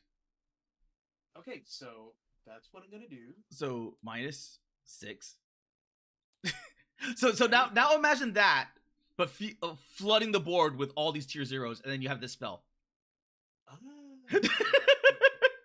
So now all of a sudden you're flooding the board. 5 burn damage, 5 burn damage, 5 for 5 burn damage, and then this. Okay. Nice. So that's what I'm saying. Like with this deck in mind, like there are things that can prevent this stuff, but there's a combo here that you're like, is it worth it? Is it worth it? Yeah. So okay, and after I did that, this stays on the board. It doesn't go away. Yeah, for the rest of the turn. Sorry. Yeah, for the rest of the turn. Okay. So it until you're done with your turn, this stays on the board. Okay, so yeah, that's what action means. It's only for the rest of the turn. Yes. Oh, okay. So aside from traps that linger, I imagine everything else just gets discarded after its use, right? Yes. Okay. Except for the Apple Immortality, this is one of the weird ones where it's like it has like space, it lasts a full turn. Okay. Perfect. Okay, so yeah, that was my tier 0. I cannot. Well, I'm not gonna attack because it's not gonna do anything. Yeah, it's equal. Yeah. Like, I can't kill Amiya. You can't kill me. Mm-hmm. Okay, so then I think I'll pass. Okay. Let's see. I will draw a card. And this is where it gets nasty. I will. Do I? Freaking Amiya, man. You have fallen into my trap. It is because that one card I have to get rid of her, but so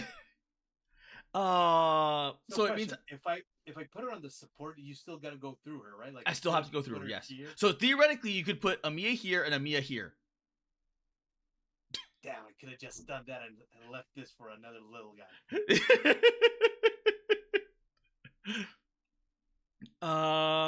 Let's see. Uh,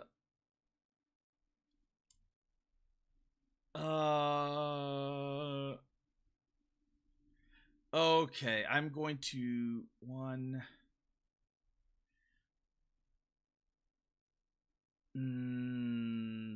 Oh, now that Yeah, it's your I turn, can't. get I rid of can't. the.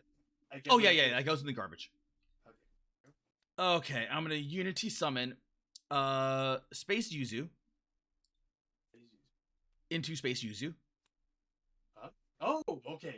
Oh, damn it. So you got 12. Yeah, so now that's a +6. Wait. So that's now a 28. Oh, but wait, it's you put it over. Oh, okay. Yeah, that's right. 28. Yeah. Yep. But let's see.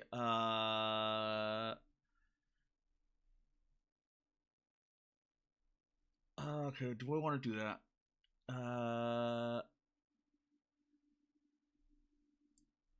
Not yet. Not yet. Not yet. Okay, yeah. Okay, that's what I'm gonna do. I am going to.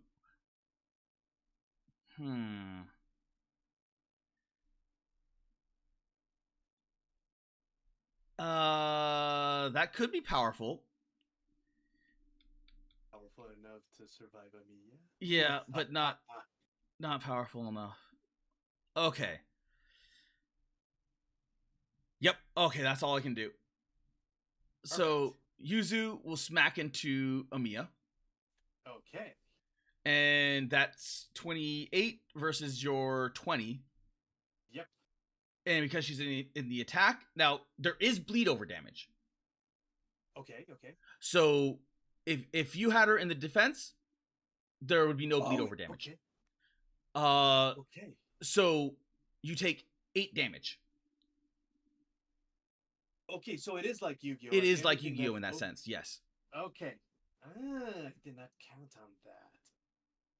Damn it. Yeah, I completely forgot about the that when I was discussing everything, or like what's it called? Okay, so when you set something, you decide either to put it like in defense mode or in attack mode. Yes. Okay. So okay. So right now, like the values are your 28 against my 20. Yep. Which okay, that's and the 8 is 92.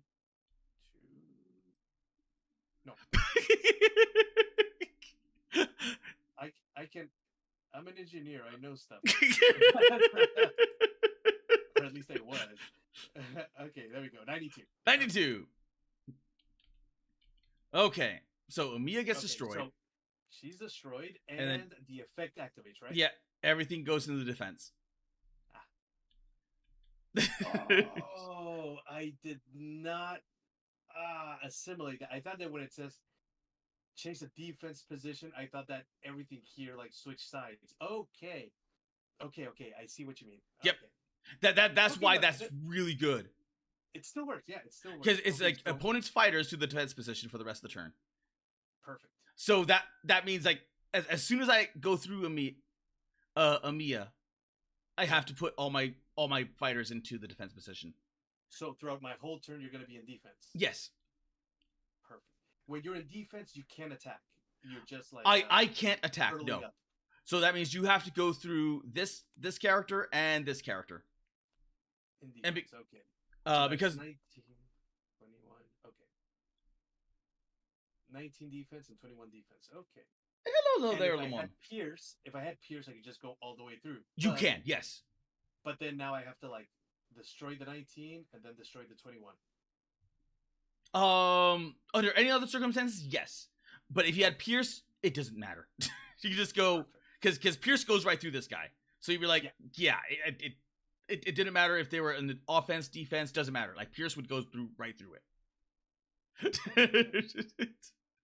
Pierce is nasty. Not many people have it, but it's really good. But that is my turn. So your turn. Okay, so let's see. What do we want to do? What do we want to do? Okay, so first I'll quick deploy to get those little 5 in. -5. Once again, I'm on the receiving end of my bug deck. It's a good one. It's a good one. It is a good deck. I like this deck. I think I like this card. Uh-oh. I like this card. Okay. So.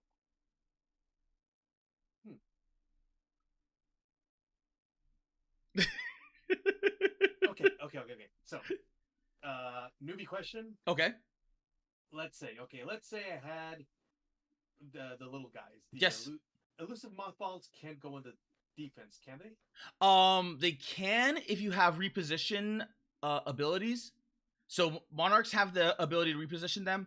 The spells have abilities to reposition.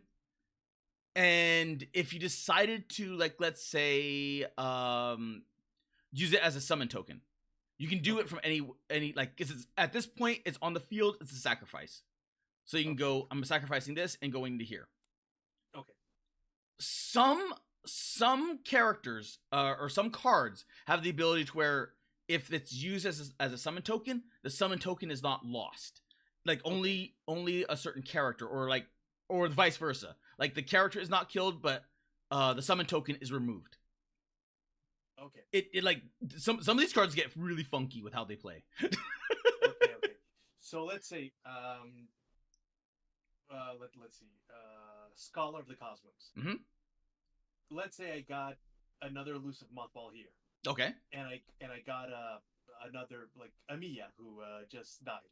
Okay. If I wanted to take this this guy out, Amiya had the same value as you, right? So it does nothing. Yes. But let's say if elusive mothball wanted to get to you, I attack Scholar. Nothing happens because, I mean, attack is 6. Right? Yes. Okay. Except he would kill the elusive mothball. Okay. So let's say I can't attack one elusive, attack another elusive, and this goes down, right? Like your 19 defense still is 19. Correct. With 1, with 2, with 3. Oh, okay. I see what you're saying. You're like you're attacking multiple at the same time. Yeah. Like, yes. Obviously I'll sacrifice my 3, but 6, 6, 6, and you got 19 defense, right? Okay. Yes. That would work.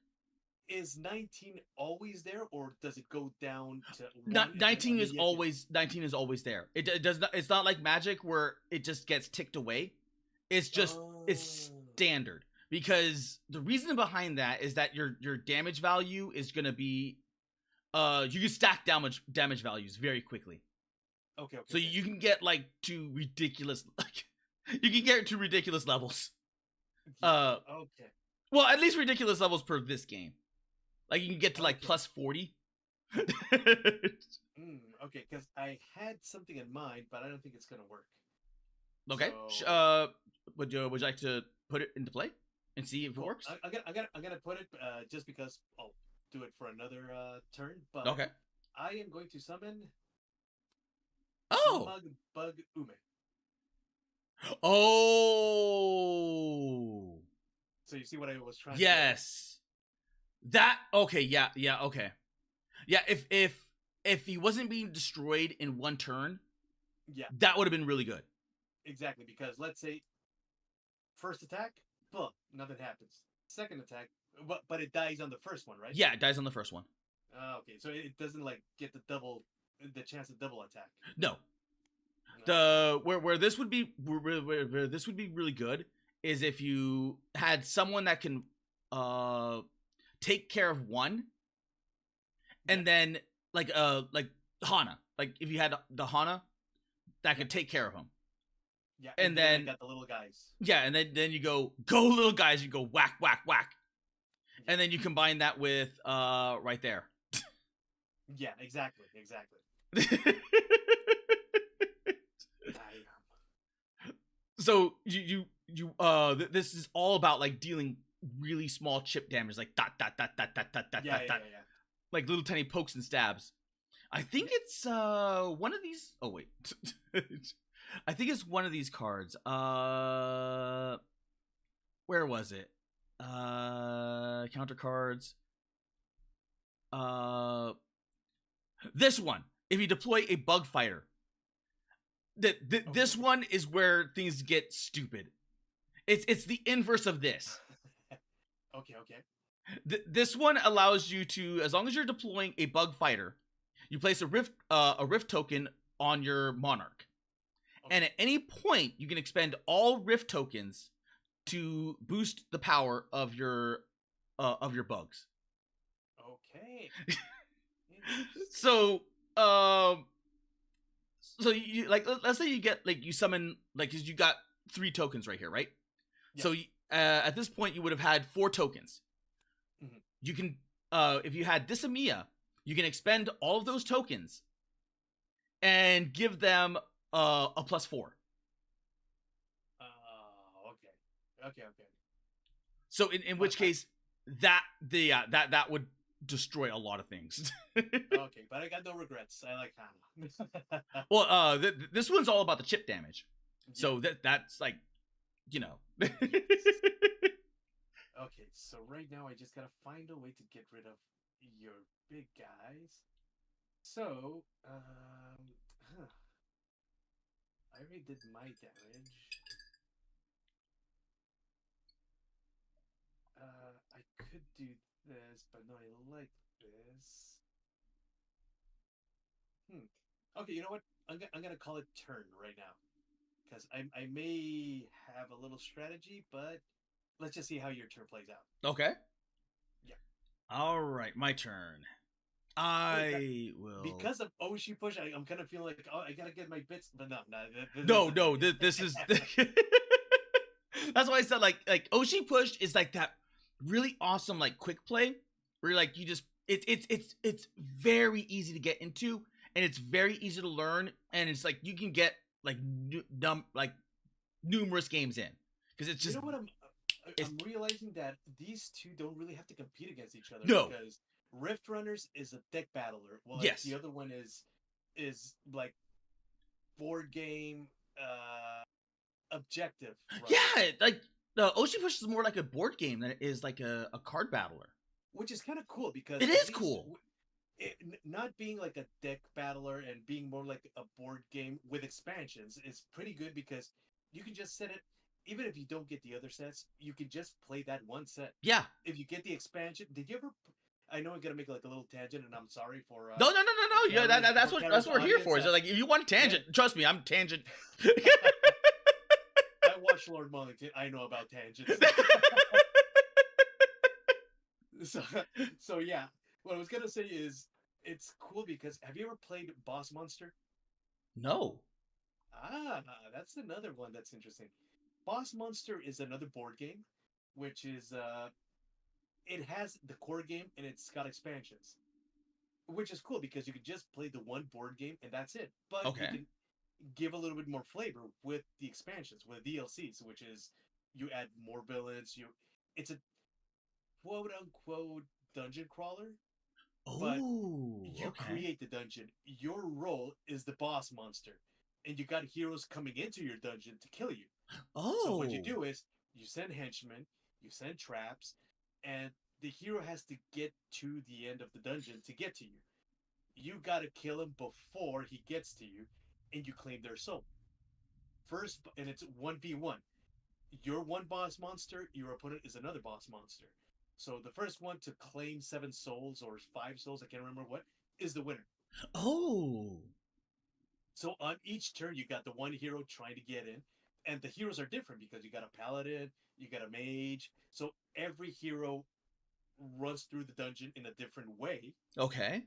So that's where your traps come into play, because the rogue or the paladin may tank this trap, while as your mage will die in the first try, right? So So you set out these traps and henchmen to get rid of the heroes so that you can claim their souls.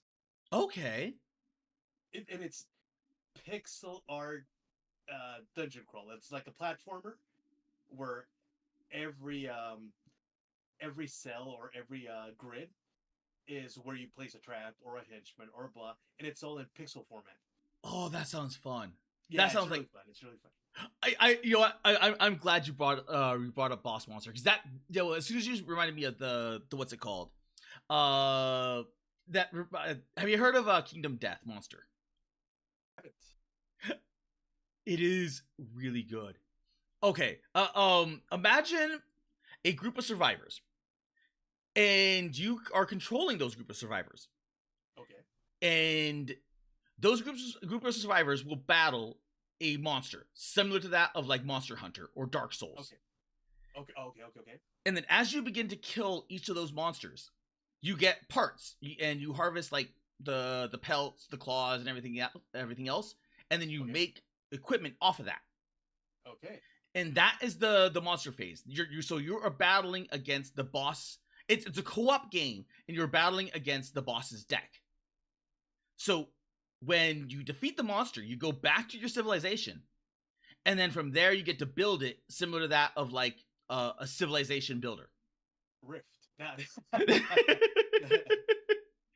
And then I'm thinking something like that. Like you know how in Pal World it's kind of like you get the pals, you either catch them or harvest them or whatever, and then you go back to your place to make a settlement or something. yeah, Is it something like that or? you build a settlement, but there are phases, because in what is it called, in Kingdom Death, like nothing is ever stagnant. So if you hunt multiple lions, you will end up fighting the Lion King, like the Lion Lord, and Okay, okay, he's okay. like the big bad monster. Oh, So you could like you can fight different monsters, or you can like, because you know that every single time you fight, it's gonna get closer and closer and closer to the big bad. So okay, like okay. Okay, okay. What's the name? Kingdom Kingdom Death Death? Monster. Kingdom. I'm gonna write this down. It's it's a very complex, like it's simplistic. It's so simplistic, but the complexity comes in the fact that it's done in phases. So you have your hunt phase, you have your kingdom management phase, and then you have the after phase. Oh, And okay. there's only certain things that you can do during every single phase. And when your people die, then it triggers certain events. So you're like, okay, Oh, okay. you're like, you lost a citizen. How do you want to do with it? Like, do you want to give them a proper burial, or do you want to Oh, commit cannibalism onto them? okay. So if you do Now that, you got more resources. you actually do get more resources. Okay. And it will start to give you like various different like how your civilization wants to develop morally or whatnot, because it's Oh, more okay. about surviving than it is anything else. Because sometimes a hunt may go bad Okay. and you just get nothing, or Okay. sometimes Okay. like your citizenry outpace like the how much food production you are intaking. Okay. And I forgot to ask, like, is this video game or is this board game? This is a board game. Whoa, Like nice. Nice. it's they're all miniatures. That's pretty good. You know, That's pretty cool. we play Rift Runners, I'm gonna show you the board game for it, Perfect. because Okay, nice, nice, it's on this. nice. It's so big, like, because when you see like the actual like full size monster box, it is like no joke, a huge monster box, because they have like these gigantic monsters in it. It Now, is with the really power of cool. 3D printing. Oh, 3D printing could also work. Well, I mean, what I'm saying is that if you ever wanted to make a mod for it, let's say you wanted to create your own characters or stuff like that, you can just 3D print made up chimera or whatever, and just go like, okay, this is the Greek version. Well, you probably could, because it's the way the board game is made. It's more about like, Kingdom Death Monster is about humanity surviving in pitch black, and there's lore behind it, and it's about whether or not humanity can make its first fire. Because right now you are clinging to something else. You are clinging to the light of something else. And one of the big main focuses is around characters called the Twilight Knights. And these are characters that are wandering around looking from civilization to civilization, and they are traveling out in the darkness. And that's yeah, it also gives it a Dark Souls kind of.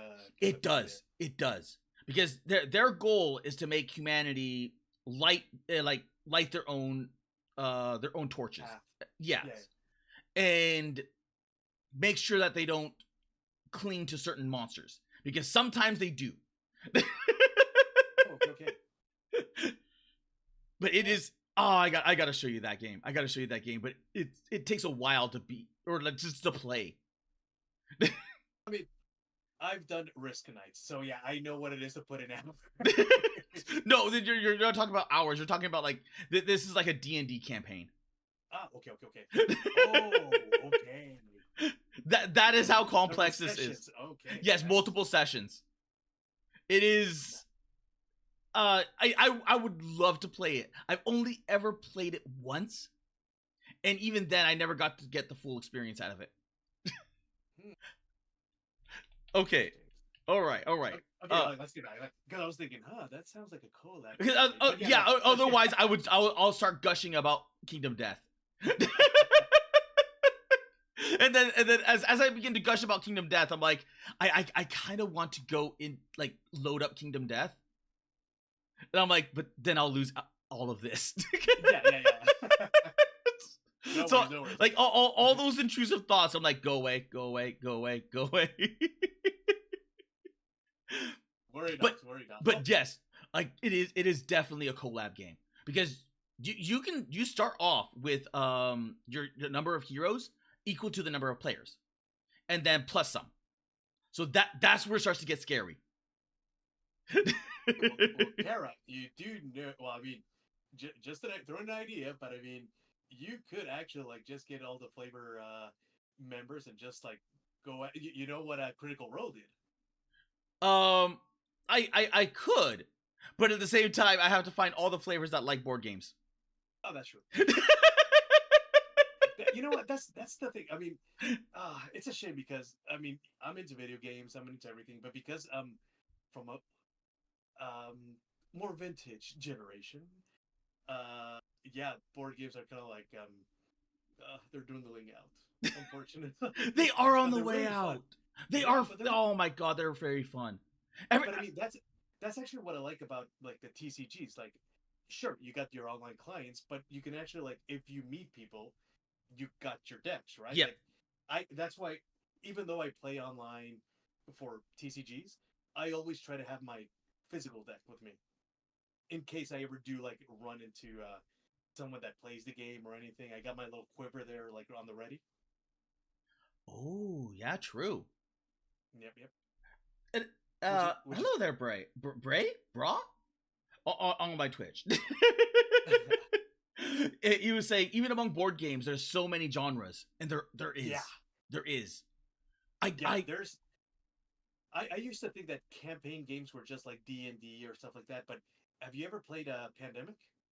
I've heard of Pandemic. I mean, it's not obviously like a campaign, but it is different scenarios where you go like, oh. Yeah. So that just explores different types of tabletop playing. Yeah, I've seen it been played. I'm like, this looks good. But damn, like getting people like around the table for that. Yeah. Yes, because I every now and again I always try to bring up I used to play the tabletop games more with different flavor members. Yep. And I'm like, okay, well, we're gonna be playing these games now. We're gonna play these games now. The always, always the one mainstay has been Love Letter. Oh. Because have you heard of Love Letter? I've heard about it, but I don't know how it plays. It's fun. It is like legit fun. Because it is in essence, it's a deduction game. Oh, And like Clue and all, like get the clues and see what's happening, or oh, it is okay. Think like what is it called? Like card counting from like blackjack. okay. Oh, But okay. combine that with deduction. So you have certain characters, like if you have the princess, you cannot discard the princess because you lose. Okay. But there are other cards that say discard your hand, and if you have the princess, you discard the card and you lose. Oh, okay. So you like it's cards to chest and try to figure out what the other guy has. Yes. And there's some cards where it's just like, yeah, you if you have this card, you cannot discard another card. So like the Countess, you have like if you have the king, I think the prince or the princess, you have to discard the Countess. So all of a sudden, when you discard the Countess, everyone knows you have one of three power cards in your hand. Okay. Interesting. It is so simple, but it is so fun to play because sometimes you can just get a really, really random guess where you're just like, do you have the Duke? And you're like, shit, I'm out. Holy God. So this is kind of like the tabletop version of Mafia.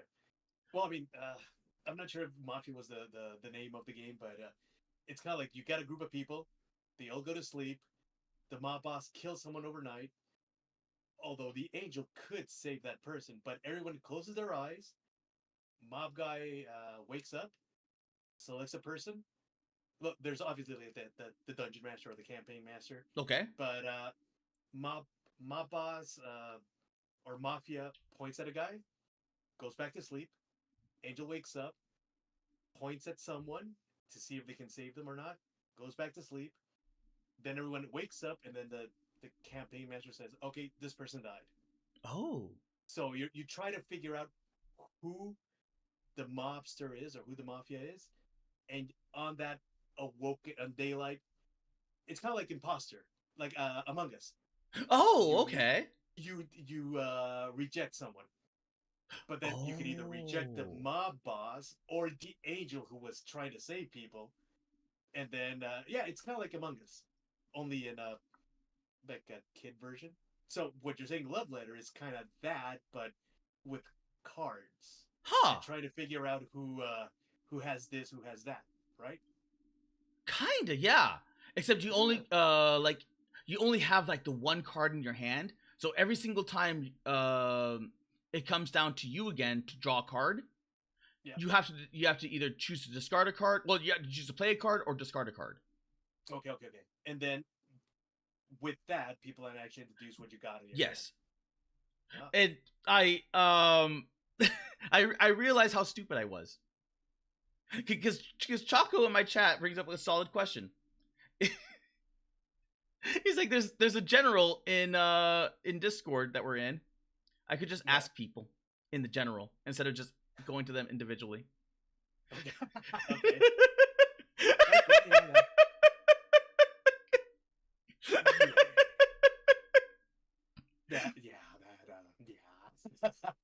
I could just like go to the general post and go, hey, who likes board games?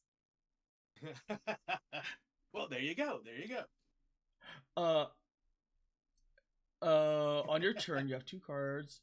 Oh, right. And then on top of that, then there's the added thing. At the very end, when you're down to two players, you have the two cards, and the card with the highest value wins. Oh, okay. So there's a point to having the higher value card. Yeah, because then at the end you actually say, sucker.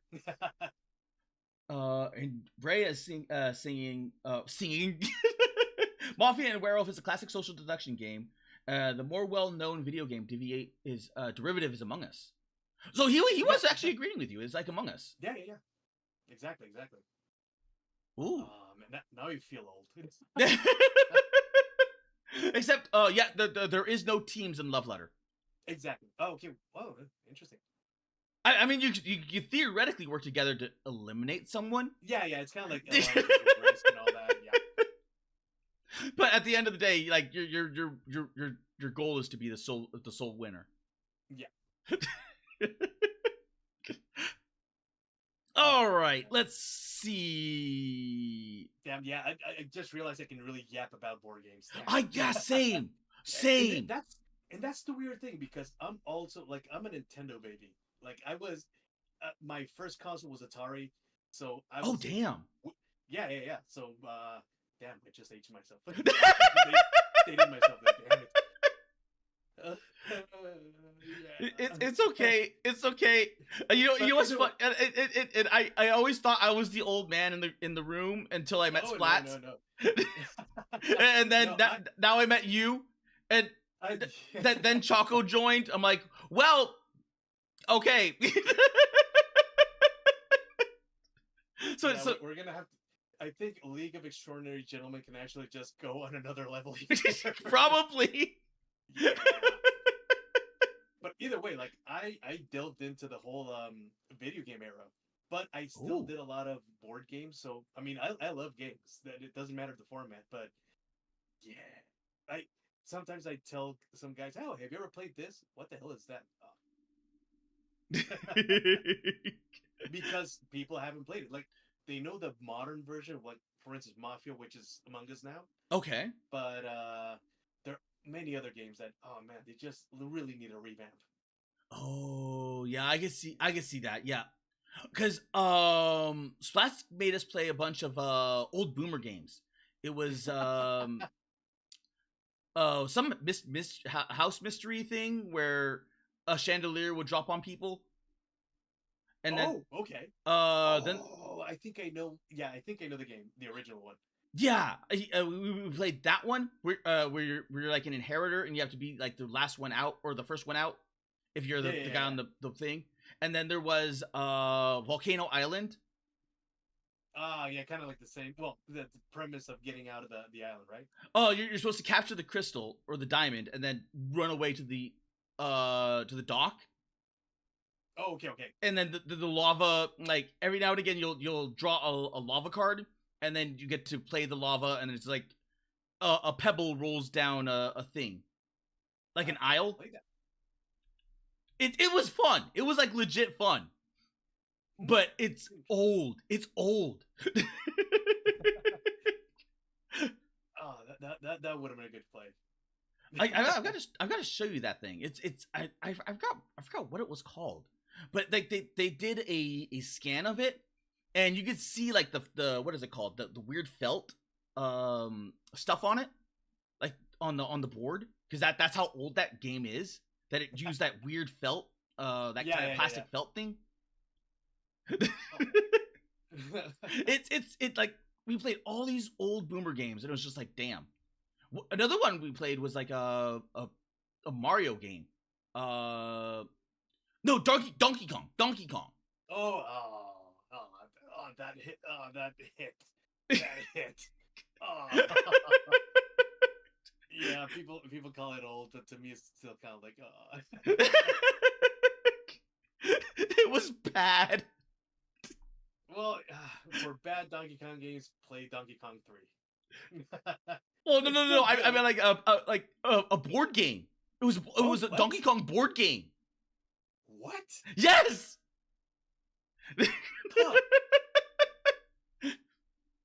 Because every round, like Donkey Kong would, you would roll the dice to see if Donkey Kong would chuck a barrel, and then you would take one of the characters, and you could either leap over the barrel or destroy the barrel if you drew the cards, and then each of those cards had a value attached to it, and you would do points.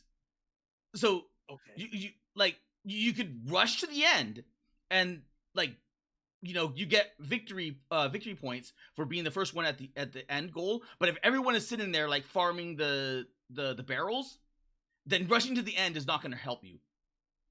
Hey, huh? It's I'm gonna be looking that up. if something needs a revamp, it's that game, because that game sounds like it could be fun, but jeez, No, I'm gonna be looking that up. Holy crap! I was looking at the board right now, and I'm like, okay, I forgot whose turn it was. My turn. I drew one card already, and I have not drawn from my deck. So I was actually thinking Donkey Kong in a card game. But then I looked at it, and I was like, okay, yeah, I forgot. I completely forgot. No. I surprisingly enough, I have a decent memory when it comes to like this. Okay. I'm glad there's no lingering effects or anything, because I would completely have forgotten. Yeah, because this deck does have lingering stuff. It's just really? Yeah, it does. Oh my god, there's a bot. I'm gonna kill the bot. Die bot. How do you recognize the bots? They advertise. They're like, hey, we see that you like viewers. Buy us now on whatever, blah blah blah blah. Good to know. I'm still getting used to the whole like when I hear people about streaming and they're like, oh, there's something. I'm like, what? How? It braised 30-fold, 30-fold, 34, and it makes him feel old in most circles. That's the way that I felt until I realized I ran into older people that were shared the same hobbies as me. You know what the weird thing is? We don't have really a name. Like, I know that hags is an endearing term for the ladies, but I don't know, like, if OG-sans. Oh, really? Yep. That spawned off from Brandon, because nice. No, technically Vesper, because everyone loved Vesper. So like, well, yeah. we need a name for this guy. Like it's the OG-sans. So all of them started getting called OG-sans. Nice.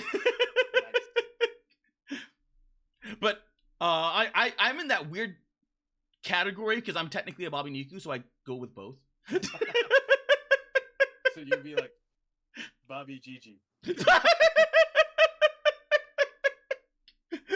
I mean, G-san is uncle, and the small term for uncle is Gigi, so you'd be like the Bobby Gigi? Probably, maybe.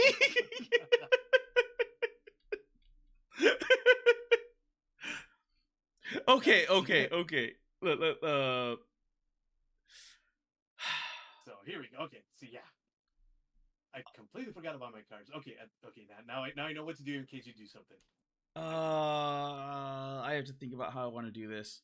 1, 2, 3. Okay, I'm gonna quick summon this one. What does Mr. Tubbs do? It does not matter. But if Mr. Tubbs is cute, yeah. I'm going to sacrifice the Scholar of Cosmos. Oh. And okay. then I'm gonna rally summon my Kitsune mask. Okay. Which is completely useless except for the 1 token effect. Which then I will summon Bop! Mia the Ascend. There we go. Mia the Ascend. Okay. Yep. Okay, now that felt like a Yu-Gi-Oh play. Okay. And that's a heavy one. This card can only be rally deployed with the Ice Fighter's tokens. During either player's turn, you can expend 1 rally token from this card to boost its attack by 10. Oh! For the rest of the turn, or negate its removal by card effect. Ooh, soft 1 PT. Yep. Don't know what soft 1 PT is. Oh, soft 1 per turn is like, it's just 1 per turn. So if it's hard 1 per turn, that means it can only be used once per turn. Oh, and that's a full turn. And soft PT means it can only be used once per turn, but this once per activation. So I can use it once during my phase and then once during your phase. Okay. And So the hard is just one in all. Yeah, hard one because it's a full turn is like your turn, my turn, and then your turn. Yeah, that's so full turn. Yeah, that's a full turn order. So soft one per turn means I can use it in on both. my turn and your turn. Yes. So one hard per turn means no, you get that once.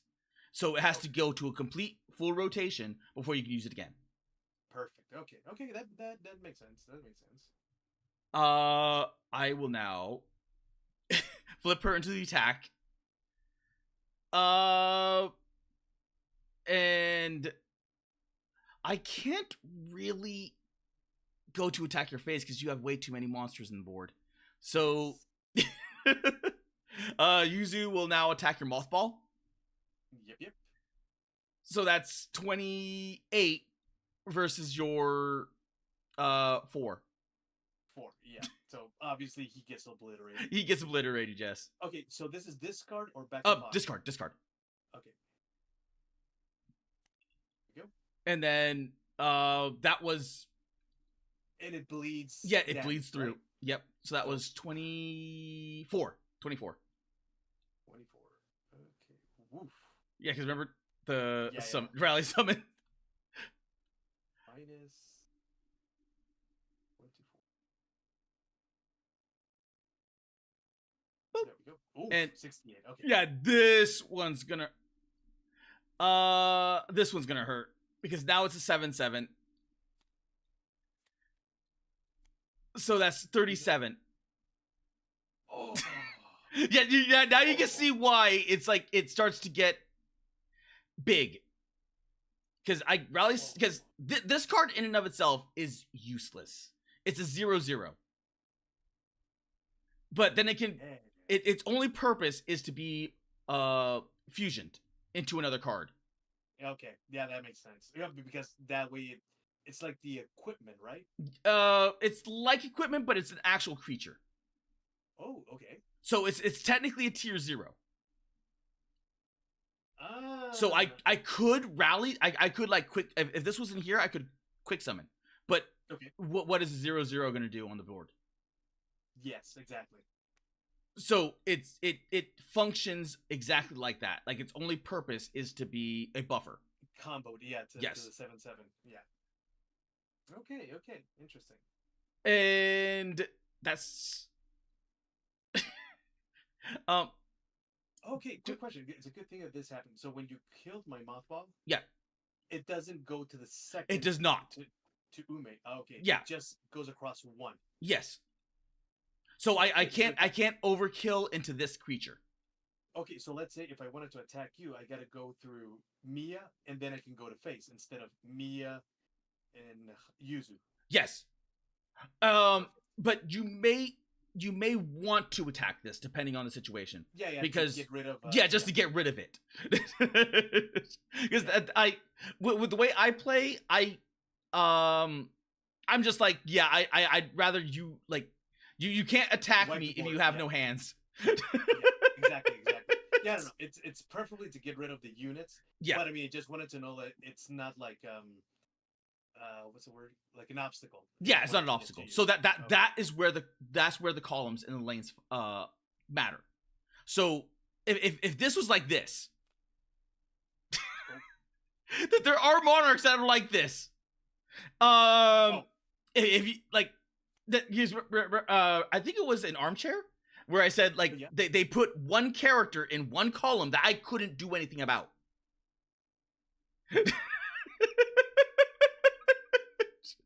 So you can do some, like, depending on the monarch, you can do some funny things. Yeah.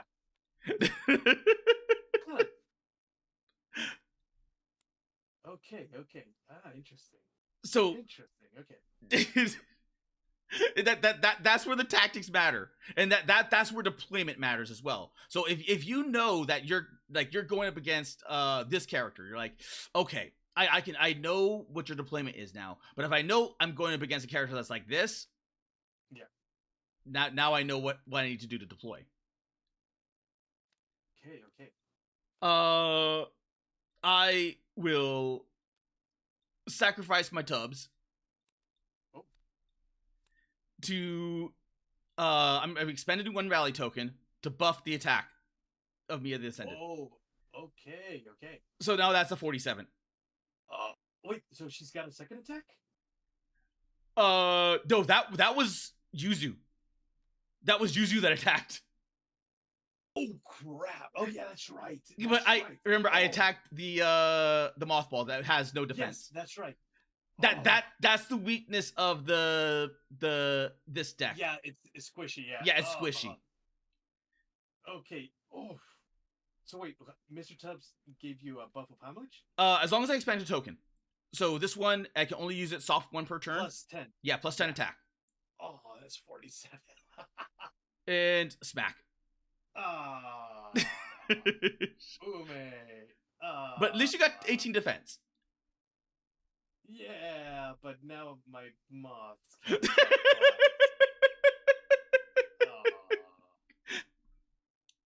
now their existence is pitiful. Yeah, now their existence is pitiful and nullified. Okay, so that's 31. Oy. That's minus 31, isn't it? Yes, that's minus. That was 47 minus your 18. Yeah. Holy. Yeah, that 37 points. Oh. Yeah, Okay, you know what? the god At cards first I are was- like no joke. The god cards are no wait. joke. She's a god card? Yeah, level 4. Oh, okay. So wait, okay. So I think I get a counter to this. Oh, okay. So I could still get back my 31, I think. Here, wait. So I got emergency meeting. If your opponent plays a god tier fighter, you can activate one of the following effect. Oh, but I had to play this on my turn, right? This would be a trap. Okay, so it has to be beforehand. So theoretically speaking, you could have like for all intents and purposes, we'll say that you deployed this beforehand. Okay. Because it just goes into one of your spell slots as a trap. And it's got to be flipped, right? Yeah.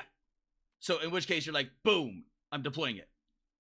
Okay. So in which case this is hard one thing, and then you get to choose one.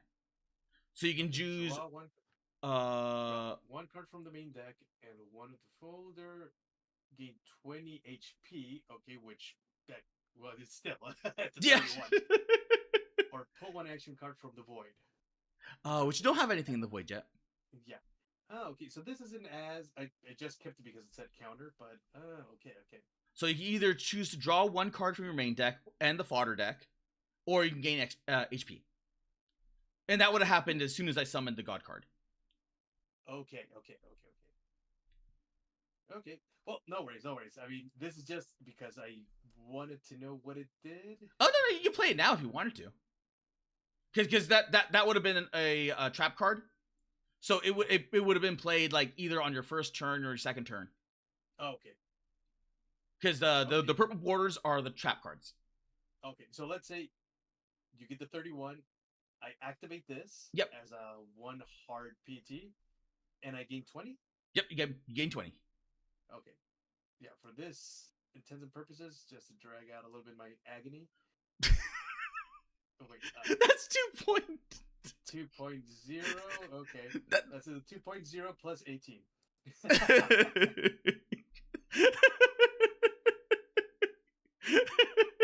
There you go. Yeah. But now you can see why I have that in there. So just in case. Yeah. Like, because like you're just gonna like breeze through, and unless you like put this in the defense, in which case that gets really annoying. Okay. Interesting. Because cool. then your opponent has to be like, I have to get through all of this, like dot. And so this stays in the field. This stays into the field. Well, actually no, because it's a trap, so it counters it. So as soon as you deployed it, it goes blop into the garbage.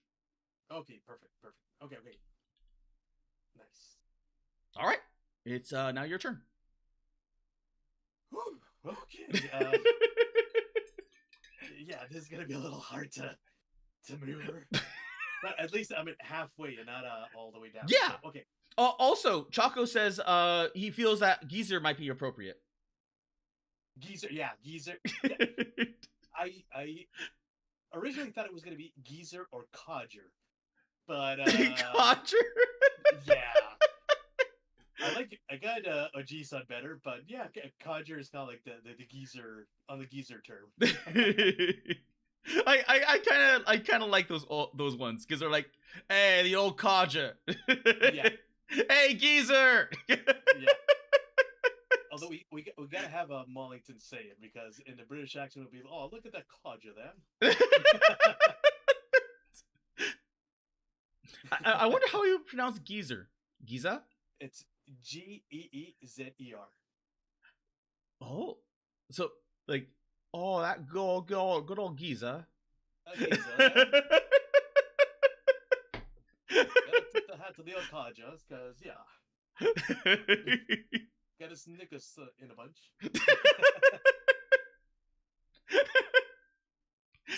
And that's just me bastardizing everything. yeah. At this point, it's just like, hey, but they're the Brits. They can take it.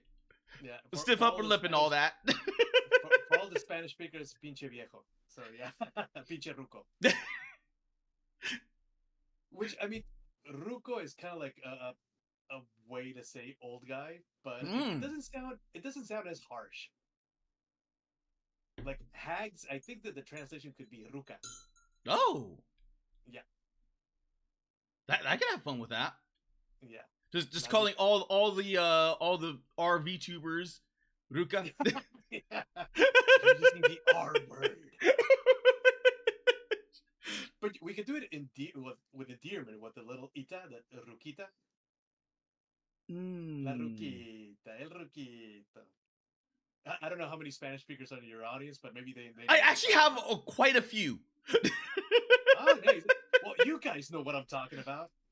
They do. La ruca, derogatory, or la ruquita, endearing. We got a lot of flexibility. Like, we can weasel ourselves out. They know what I'm talking about. Okay, so it was my turn, right? Yes, your turn. Okay. Old man mentality. I can just lose the thread really easily. Okay, so I'm going to quick deploy to get those measly 5. All right, -5. I mean, look at this. This is pitiful. Well, I mean, to be fair, you can't really do much against attacking this at the moment, unless you get something really nice. Yeah, and I'll draw that one card, and let's see what I got.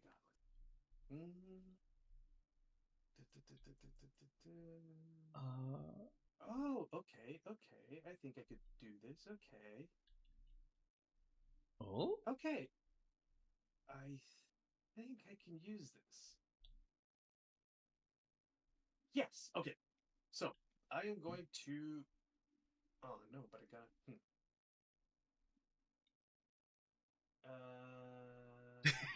Decisions. Yes. But I don't want to lose this. Okay. Sometimes you gotta play. Yeah. That's the tough thing about this game. Is like you sometimes you have to make the play. Like you have to play. Because I remember in one match I was up against Donut and it was similar. It was a similar situation to this. And I'm like, oh, I really don't want to play this, but screw it, I gotta play it. As far as spell and trap cards, I can play as many as I want, right? Yes. Well, as many as you have slots. Okay. So if you put a trap card down, you can no longer use this slot until this trap is activated.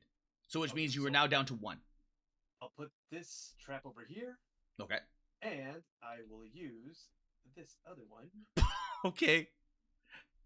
So I can do that, right? Yes. Okay. So, how much? Doing this, I can attack these guys to your face, right? Yes, like And thanks to, all bugs, all bugs. oh, Oh and wait, thanks to Ume, yes, yep. they Oh can my do god, it yep. twice. I just realized the combo you did.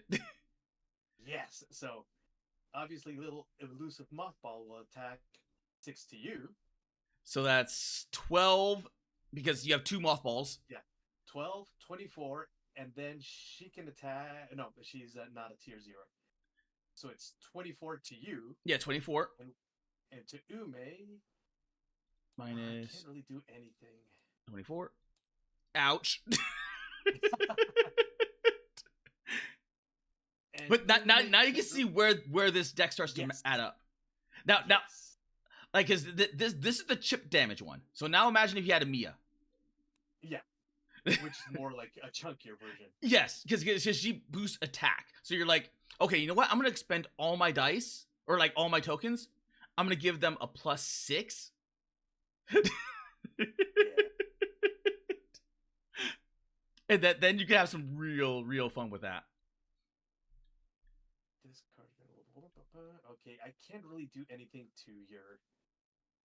Yeah, to your Mia. Yeah, that's a chonky Mia. And Ume's pretty much doing the effect right now. Yeah, because her whole job is to beef up all the little dudes. Yeah. Okay, well, I guess then that's my turn. And okay. This guy goes away. Yep. Yeah, pass turn to you. Okay then. Let's draw.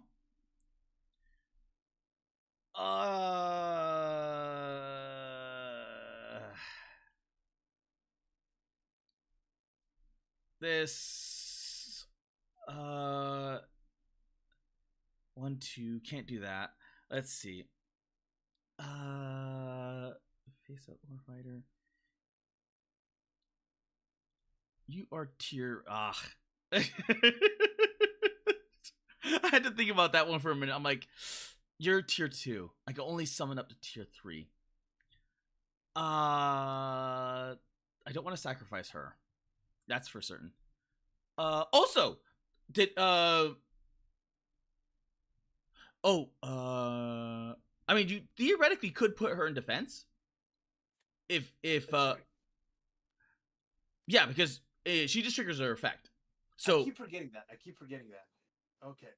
So if I go like I'm gonna blast through this thing. Yeah. Because she's in the defense, I have to blast through her in order to get to you. Yeah. Get to your face. So I don't know if you want to do that. Yes, I do. Okay. Yes, I do. Because I'm so not used to Yu-Gi-Oh, I forget to do that. And I do want to keep her here, and if I ever do want to attack, I just have to switch her around, right? She's probably gonna die this turn. Well, at least the bleed out won't get to me. Yeah, because I have to attack her. Okay. So as long as she's in the defense, nothing bleeds over. That's the advantage of the defense. Okay, perfect. Yeah, then I'll keep her there. Well, I shall just summon this little dude. There. Oh, scholar, damn. And bop into the little muffin. Oh, there we go. Oh no! I in order to get to her, I have to go through him. Ah, okay. Because remember, it doesn't matter if she's in the defense. Right. Like the front line takes priority. Perfect. Okay. So the Yuzu goes splat. Oh. So Yuzu is killing elusive moth. Yeah, the elusive moth, okay. Which is 28. So that's 24. Up. The little. Oh wait. Oh crap! No, Shit, you were 55, I think. 55, 54. I hit 56. You sure? I'll just go 55. No, yeah. I know I was at 50 something. I was like 50 middle something. I was moving my board, and I kind of I usually like blue, so I just. Oh, okay. Which is weird because I look at you and your color scheme is red, so I was like, oh, I'll pick blue because you're red. Yeah. My color scheme is red, but my favorite color is blue, so that's why I just kind of like moth to flame. And so, Ah. okay, so here we go. Yeah, speaking of moth. Yeah. Okay, so how much was the attack? 24. 24 minus 24. Ow! Damn mouse. Okay, what? Okay, there we go. 33. There we go.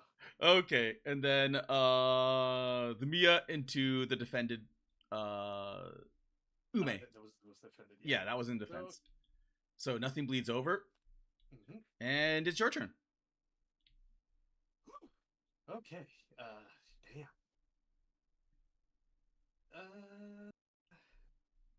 Well, I'm gonna quick deploy this. All right. Little minus 5. Oh. I'm gonna draw 1. Wait. Oof. 50. There we go. Ah, damn! I forgot. Oh, did you forget the trap? The trap. Okay. Yes. Well, okay. We'll rewind. What did it do? Okay, this is. Oh. Yes. Okay. That changes. That would have been off the. That would have been off the first one, wouldn't it? Oh, okay. So no, wait. It's no, it's off whoever you choose. Okay, because it's a trap. I can still save Ume. Yeah, you can still save Ume. Okay, so this is where it gets nasty. Okay, so take back the damage. Okay. Because that was. Oh wait, but with. Oh no, wait, yeah, because it was in defense. Yeah. Okay, so now swap the at the start. It was Mia who attacked? Yeah, it was Mia. Okay, so it was 30 attack and defense value until the start of your opponent's next turn. Oh. Okay, so Ume still dies. Oh, yeah. I thought it was the other one. Oh, okay. There's another one which is really nasty in here. Which is the needle one, which is sets the stats to 0. Oh, that's interesting. So if that happens, you just kill her. Okay. Because it's for a full round. Yeah. Interesting. Damn. Attacking defense value until the rest of the opponent's next turn. Okay, so you would be 25 attack, 30 defense? Yep. Like 30 37. 37 defense. 37. Yeah, that's right. Oh, okay. Well, it still doesn't do much. Yeah, it is. Okay, so I'll just put this here to remind us that you got this effect. Okay. So so it was my turn. I quick drew this. I drew that. And damn it. Okay, you know what? At this rate, I might as well sacrifice these two. Oh.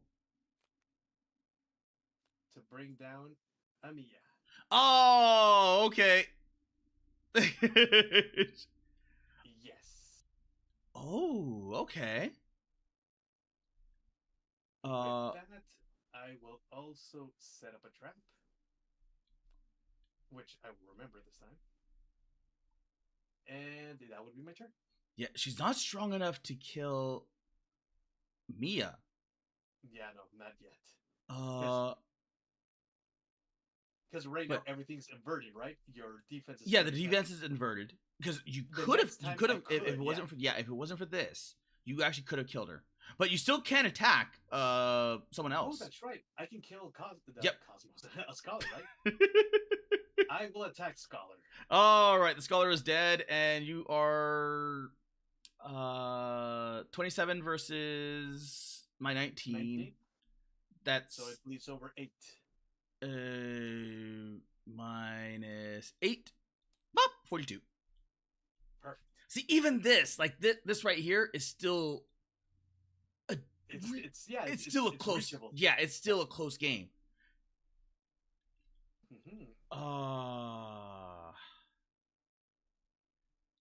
Okay, this is gonna get scary because I have to deal with that in Mia. Otherwise, my Mia is dead. All right, I'm gonna draw.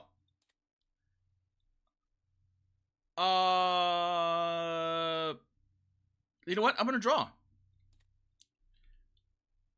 and I shall spinel. Bop. So what? This trap goes away, right? Yeah, that trap goes away. Okay, perfect. So I'm gonna now bop and bop and bop. Oh crap! What's going on here? Spinel gateway. Okay. Note that it says hard 1 PT, so you can't multi-spinel. Okay. Perfect. So you get rid of 3 cards. I reshuffle. And reshuffle. Okay. Yep. And then draw. Oh, there we go. Okay, what did this do? Nothing's in the void, so that does not help me. That does not help me. Okay,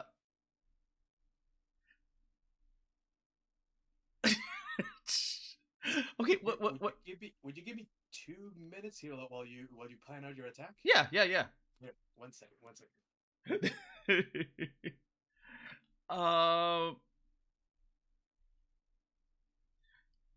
Oh, that's not worth it, but I got no other play.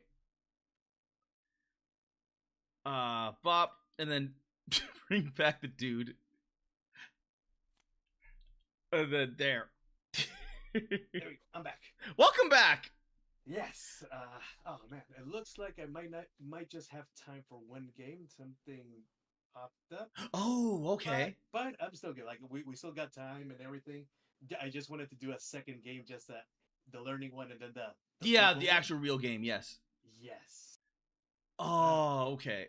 Okay. But I'm liking this so far. It's cool. like that's why I have a hard time like comparing the two, like Oshi Push and Rift Runners, because they're two. Even though they're VTuber card games, they couldn't be more unlike. Yeah. They're like if you want like quick, good, like quick and fun, Oshi Push. But if you want like that's something to crunch your teeth into, then Rift Runners, because it's got so many cards. And believe me, now I'm actually going to be looking into who Hana is, because she's really good, and she's another card game VTuber. Oh, so really? Yeah, she likes card games. Oh, interesting. Because about card game VTubers, I only knew about Nova. There's another girl called Genmu, and Juna and Juni. Juna. They're actually in Rift Runners, I think. Jura and Juri, the twins. Yes, yeah. They're in Fire, I think. Oh, okay. Let's see. Search. Okay, not that one. I've only seen a handful of TCG VTubers. That's the one. Outbreak Zero.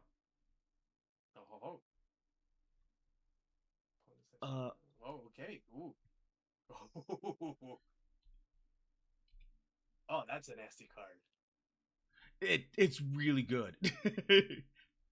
Damn it, I can't find them now. I know exactly who you're talking about, and I can't find them. This reminds me. This card, Outbreak Zero, reminds me of a card I just updated to the Oshi Push mod. Oh, okay. It's a Pippa card. It's Chew Cables. Oh yeah, the chewing cable one. I saw that. It reduces the influence to 0. Yes, or the. Doesn't it reduce the Oshi, like the what's it called, the creator, the content creator? Yeah, no. can't remember if it was the persona or the content. I think it is it is the persona. I think. Okay. Because I'm like, you look at that, like some of those personas can get like ridiculously high level.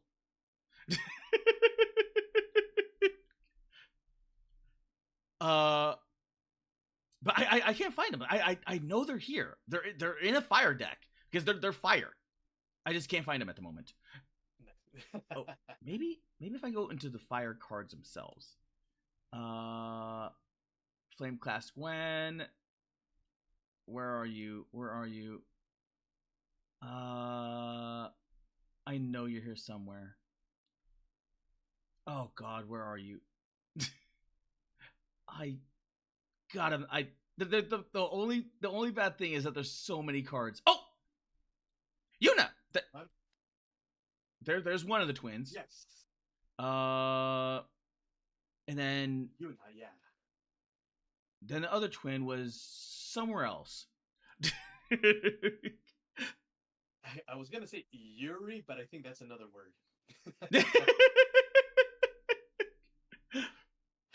I may be misremembering here. All right. So what all I did was I cast the spell. Yep. And I brought back the scholar. So the scholar has returned. Can I? Oh my God, I can't kill her with this. No, wait. 26. 28. Okay, yeah, 28. I can barely kill her with this. Damn. Okay. Okay. Yuzu right into the face. Bop. Okay. You remember what this was? Okay, yeah, I remember. Should I use it? Who was it? Yuzu? Yuzu. Oh man, no, it doesn't.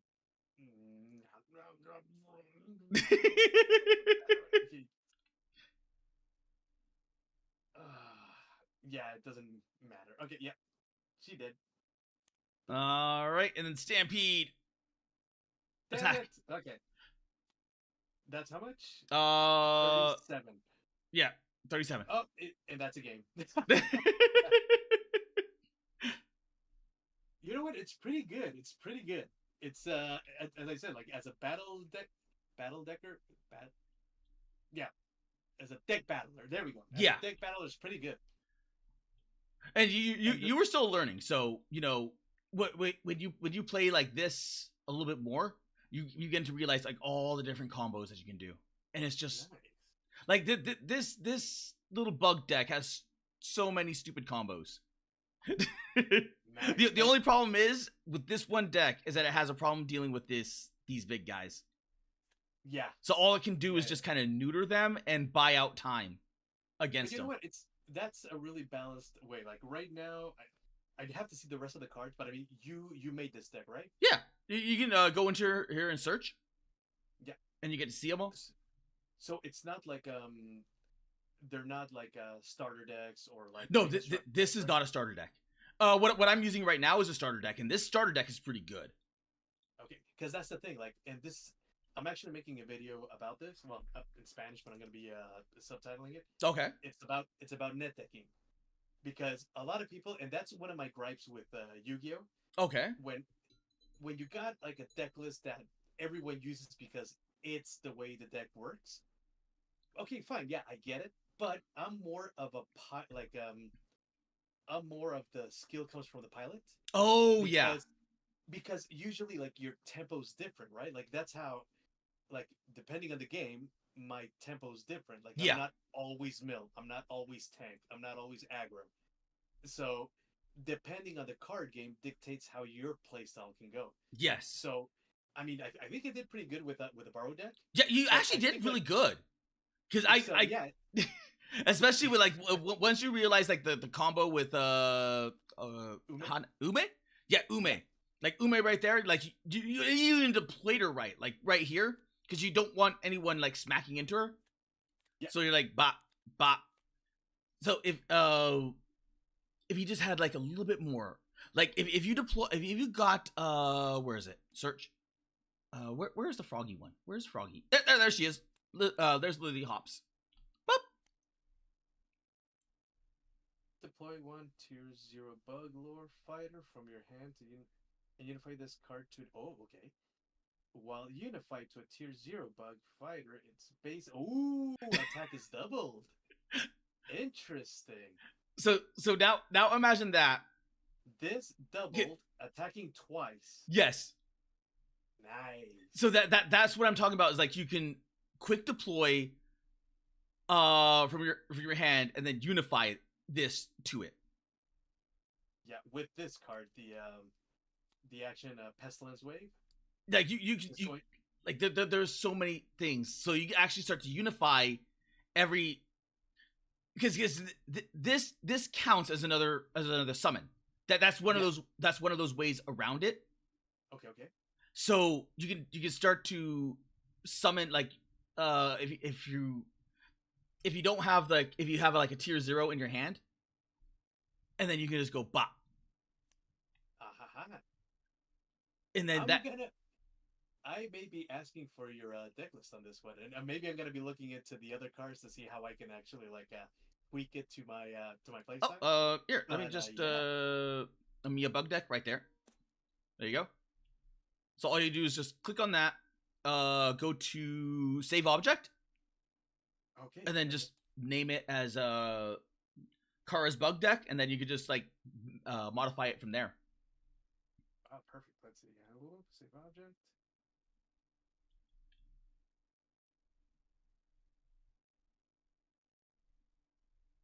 Awesome.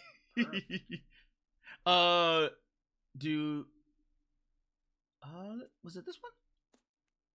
Oh yeah, this is the Mari Mari deck. Would you like to save the Mari Mari deck as well? Yeah, let's take a look. Mecha Mari Mari. What does she do? She's this one can like this one's all like there is because it's all machine. There is only one Monarch, and it's Mari Mari. It's Mecha Mari Mari. So she's like a mech archetype. Yes. Okay. It's like this entire deck was built around her. Okay. I'm actually Sayu here. Cyborg. Yeah, Sayu's there. And a lot of cards here are to get what is it called? The big god cards out as quickly as possible. Okay.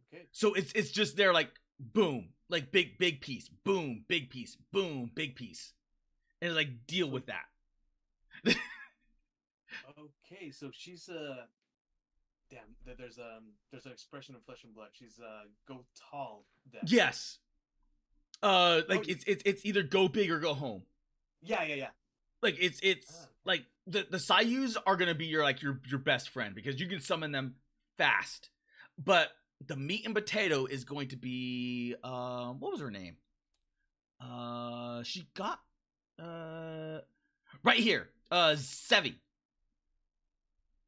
Cyber Dragoon Sevi. I'll get Sevi Prototype 7. Let's see. She's at the beginning of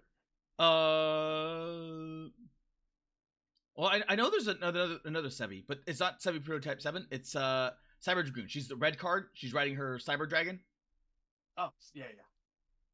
And then you combine that with Sevi's Blade. Ooh, this is a chunky one. Yeah. Whoa. I have not been able to summon her yet.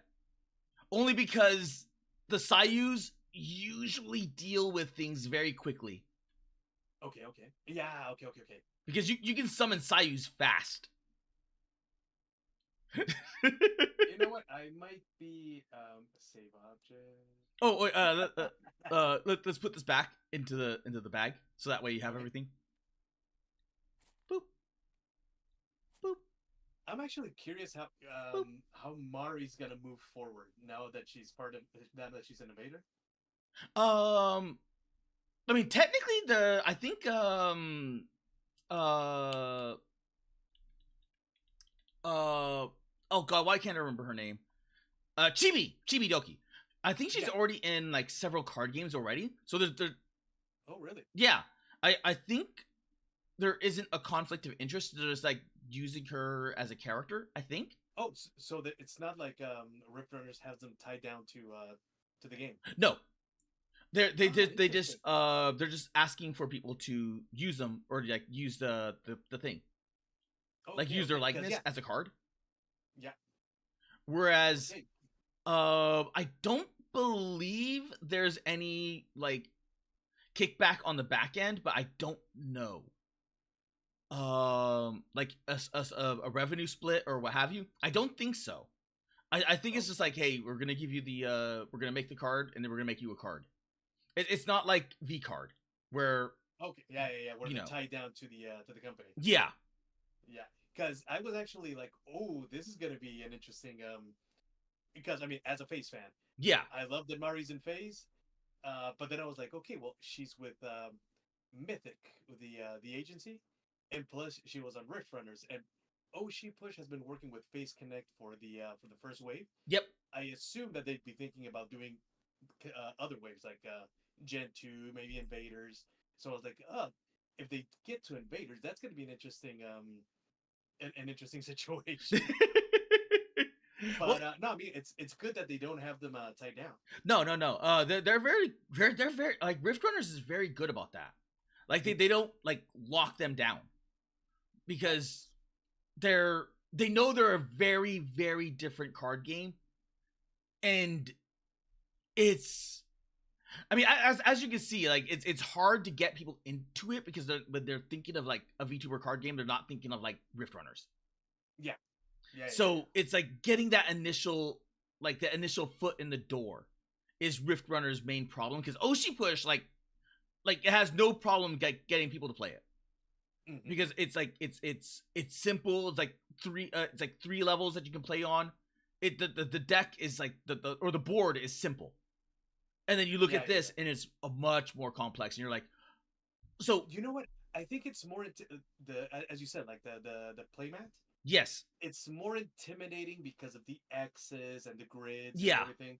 But once you get into it, it's not that like if you're into deck battlers, it's yeah, not too bad because I mean even referencing another game, Pokemon, it also has like a formation thing. It's got its bench, it's got its prizes. yes, This, I mean, you don't have to go into the prizes, you just go into the health. yep, And as far as the bench, I mean, it's kind of like the same thing. You need a formation, see which one you're going to trade in, trade out.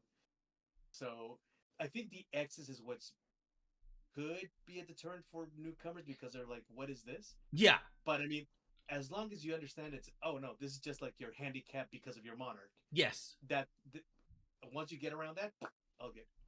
Because that's what because when you look at everything because when I first started we did not know what the hell these X's were because Exactly. we never flipped the character over.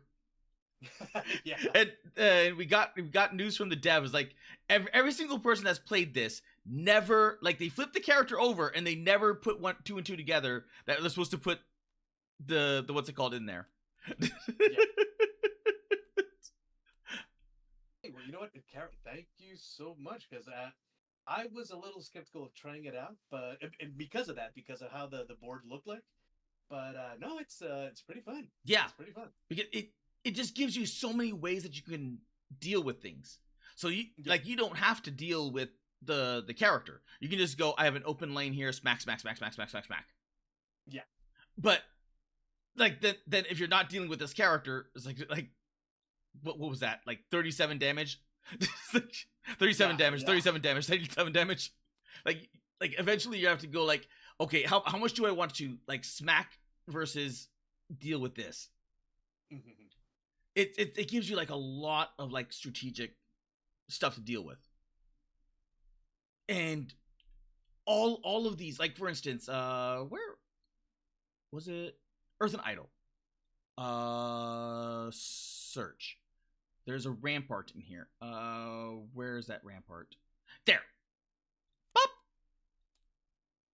That's a trap card. Place one Earth token on this card and negate the battle and battle damage of an Earth fighter you control in the space in the front of this card. Okay. If this holds 3 Rift tokens, destroy it at the end of the turn. Rift tokens can be expanded or detached from this card. Ooh. Ooh. So Yeah, so this is negate and in a rough way. yes, it negates in a rough way, but it's right in front of it.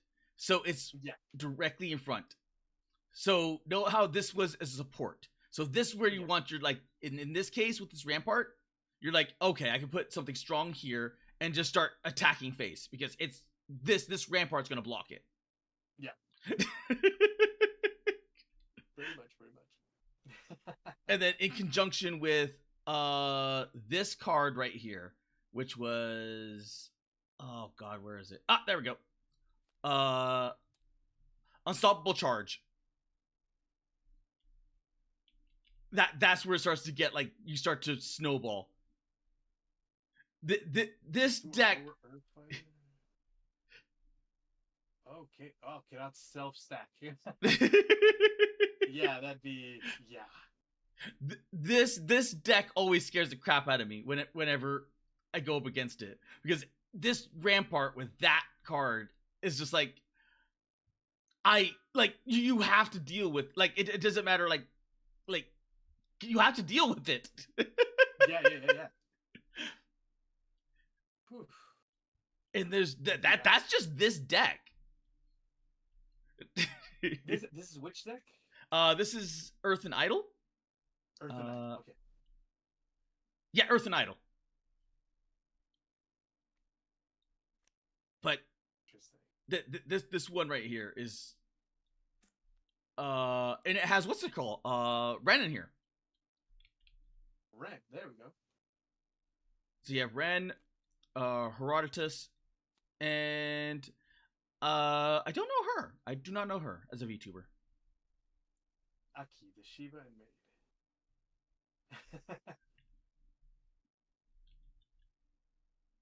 Oh, nice. All right. Yeah. Well, Kara, thank you so much. I mean, I'm sorry, I kind of have to dip a little bit. No problem. No problem. Out of the way, but but thank you so much. Did you want me? Did you want me to just show you Kingdom Death right before you go? Yes. Because as soon as you see this, it's a hefty game. It is legit a hefty game.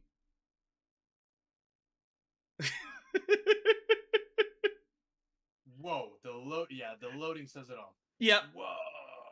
Like when I said, like, this game is, it's hefty. It is, like, legit hefty. Holy. Whoa. Hey, wait.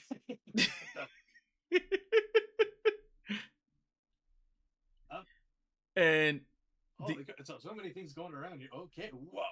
Oh yeah. Okay, this feels a little bit like the World of Warcraft inventory screen here. Well, each of these are player cards. Yeah. So that's a player card. That's a player card. This is a 4-player floor player, but it can go to more. Okay. And then you fight the White Lion, and you see, like, this is the scripted one. So you get to see the movement that it has. So as you begin to move it, and you will fight the White Lion deck, which is somewhere in here. I've not played this version, so I do not know. But these are all the monsters, and this is the story. Oh, okay. And the art goes freaking hard, man. Oh, nice. It has this heavy anime inspired, but like, very, very dark universe. Very freaking dark universe. And it tells you everything that you need to know about, like, the different people, different survivors. Depending on the situation and circumstances, you may want to like, have each characters breed with one another. so you create very stronger babies. Oh my god! Now I got Pokemon flashbacks here.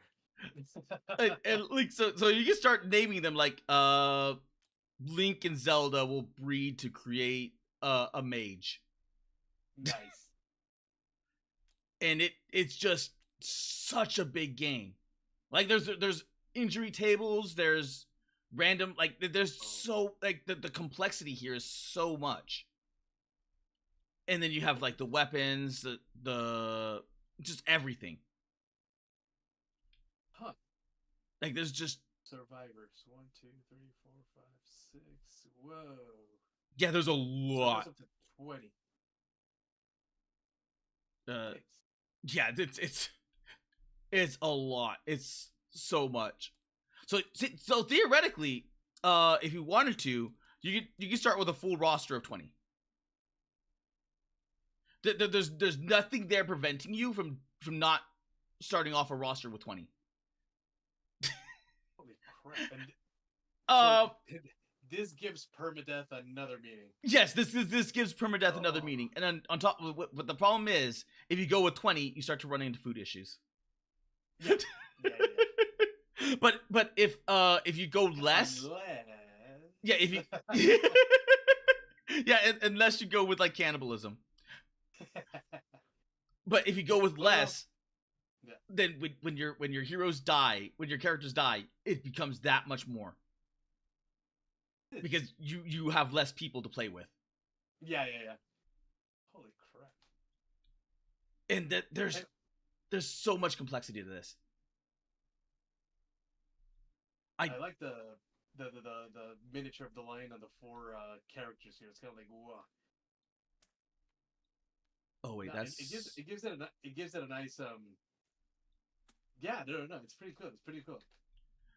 I did not know this board game existed. Yeah, this I have been obsessed with this damn thing because I've been wanting to play this, man.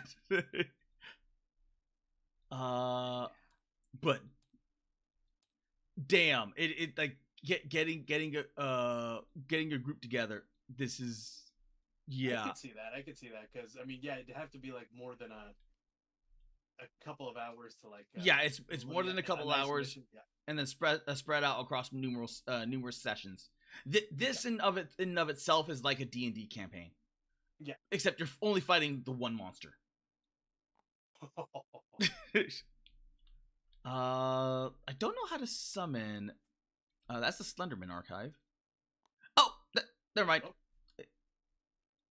Because those are the decks. I want the miniature. Constellation. Oops. The Dragon King. There he is. Oh, nice.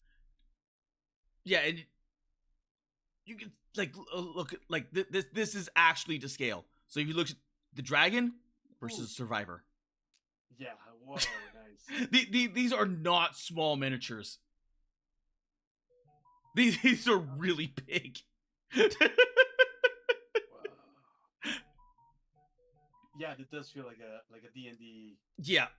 Like type game. No, but this is pretty good.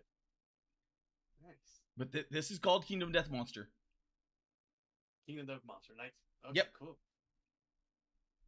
Hey, no, thanks, and actually, thanks for the info on this. You're welcome. I more into this. See what's up. I like board games. I'm like weird in that regard as I like board games. I like playing like competitive games, competitive shooters, but every now and again I just like to chill with a board game. Yeah. And it's so hard to find people that like board games. Well, unfortunately now we're like with the fast paced everything, so it's kind of hard to like just sit down and chill. Look, for instance, right now I got to go and deal with a couple of things that they're kind of like time sensitive. But because they weren't prompted, it's kind of like, okay, you know what? Fine, I'll do it. That way I can just like don't have to rush on it the whole week. So yeah, okay, I get it. Yeah. All right, well, would you like to do you have like an exit? Okay, well, guys, well, hey, thanks for having me over. I'm not sure like if you guys are gonna still keep on going with the stream, but yeah, as I said, nice to meet you guys. Hope actually it's really different to do the outro in English, but Well, yeah. then do it as both, or whatever, whichever you feel like Actually, comfortable. no. Let's see. Let's see. Guys, thanks for having me, and grab onto your deck, and I'll see you soon in the flesh and blood. Well, it's not in flesh and blood. I'll see you soon in the internet.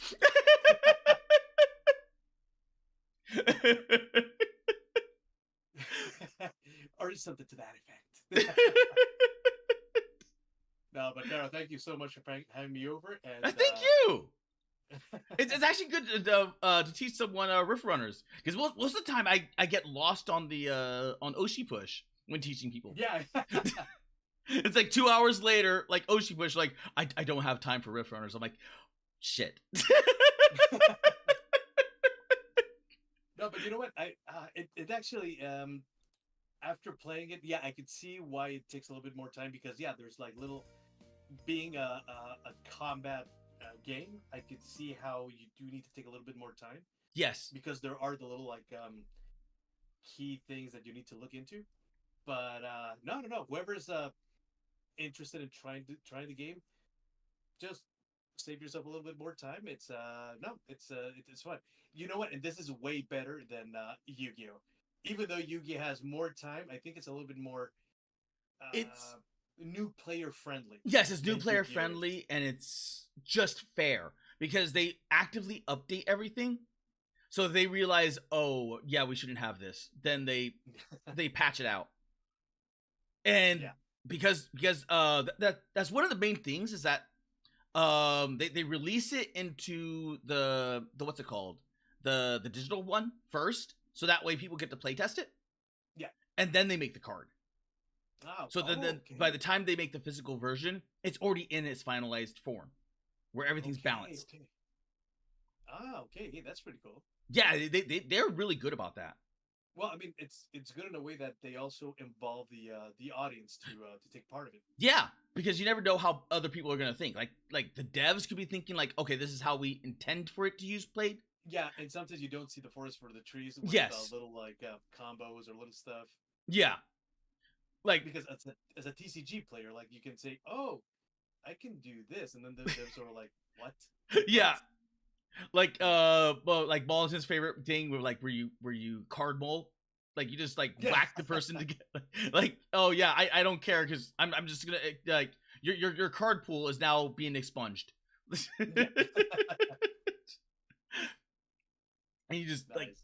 because there are cards in that that's like you play a spell, it's like enemy player loses some odd cards. Mhm. So it's, but the only, I think that's where the two decks come in, because all it says is that you have to discard cards from your deck. It doesn't specify any deck. So you can just go, okay, I'm gonna get rid of one from my normal deck and then two from my fodder deck. Fodder deck, yeah. Interest. Yeah, actually, that's a nice like resource to have Yes. into to save the meat Yes. from the bone. So that way, if you know that you're running a deck like all your meat and potatoes are in your main deck rather than your fodder, and your fodder is just there as a beefier, like a buffer. Yeah. You're like, I can get rid of the fodders, I don't care. But if you're like the bug deck needs the fodder, just it needs the fodders, but at the same time it has cards to get the fodders back into combat. So you're like, you know what? I can just get rid of the fodders, chuck them into the garbage, and then come back with them later. Yeah, because if you also have the cards that play things from the from the discard pile, Yes. yeah, nice. Okay, well, hey, Kara, as I said, thank you so much, guys. Thanks for having me over, and well, hopefully I'll see you guys soon. Maybe on another day to play something else. Or... Yeah. If you ever want to play like anything else, like any other board game, you're welcome. Like I'd be up to it. Like especially that one game that you told me about early on. Oh god, what was it called? The monster one? Oh, Monster Boss. Yes, that one. Yeah. Actually, I'm gonna look to see if there's anything on Steam on it. If not, it'd be interesting to make like a mod for it. There probably is. It's freaking Steam. Yeah. Perfect. Okay, well. Yep, found Monster I shall Boss. be dipping out. Thank you so much, and have a nice rest of the stream. I'll be wrapping up as well. I'm just gonna say thank yous to everyone. Perfect. Okay, see you guys. Thanks. Thank you for coming. Have a good night or rest, evening, day. Thanks. Bye. Bye. All right, that was fun. That was I'm glad I got to play Rift Runners. I am legit glad I got to play Rift Runners.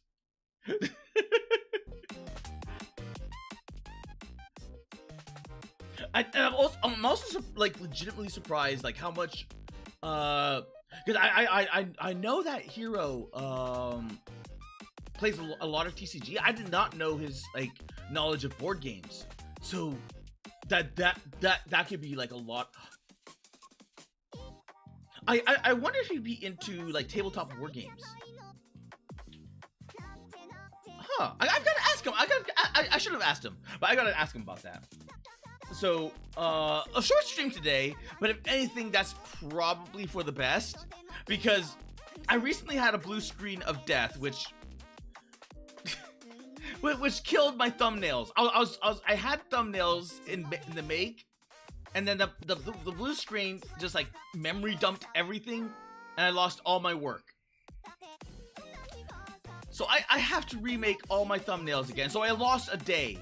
I essentially lost a Sunday.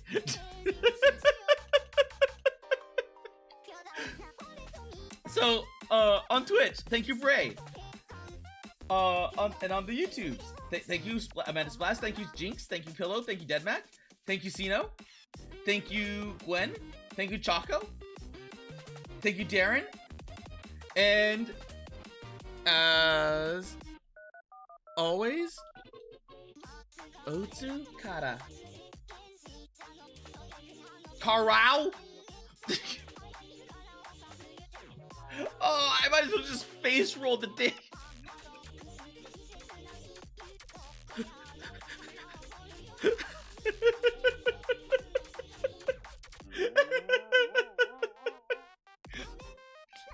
Have a good afternoon, everyone, evening, and good night.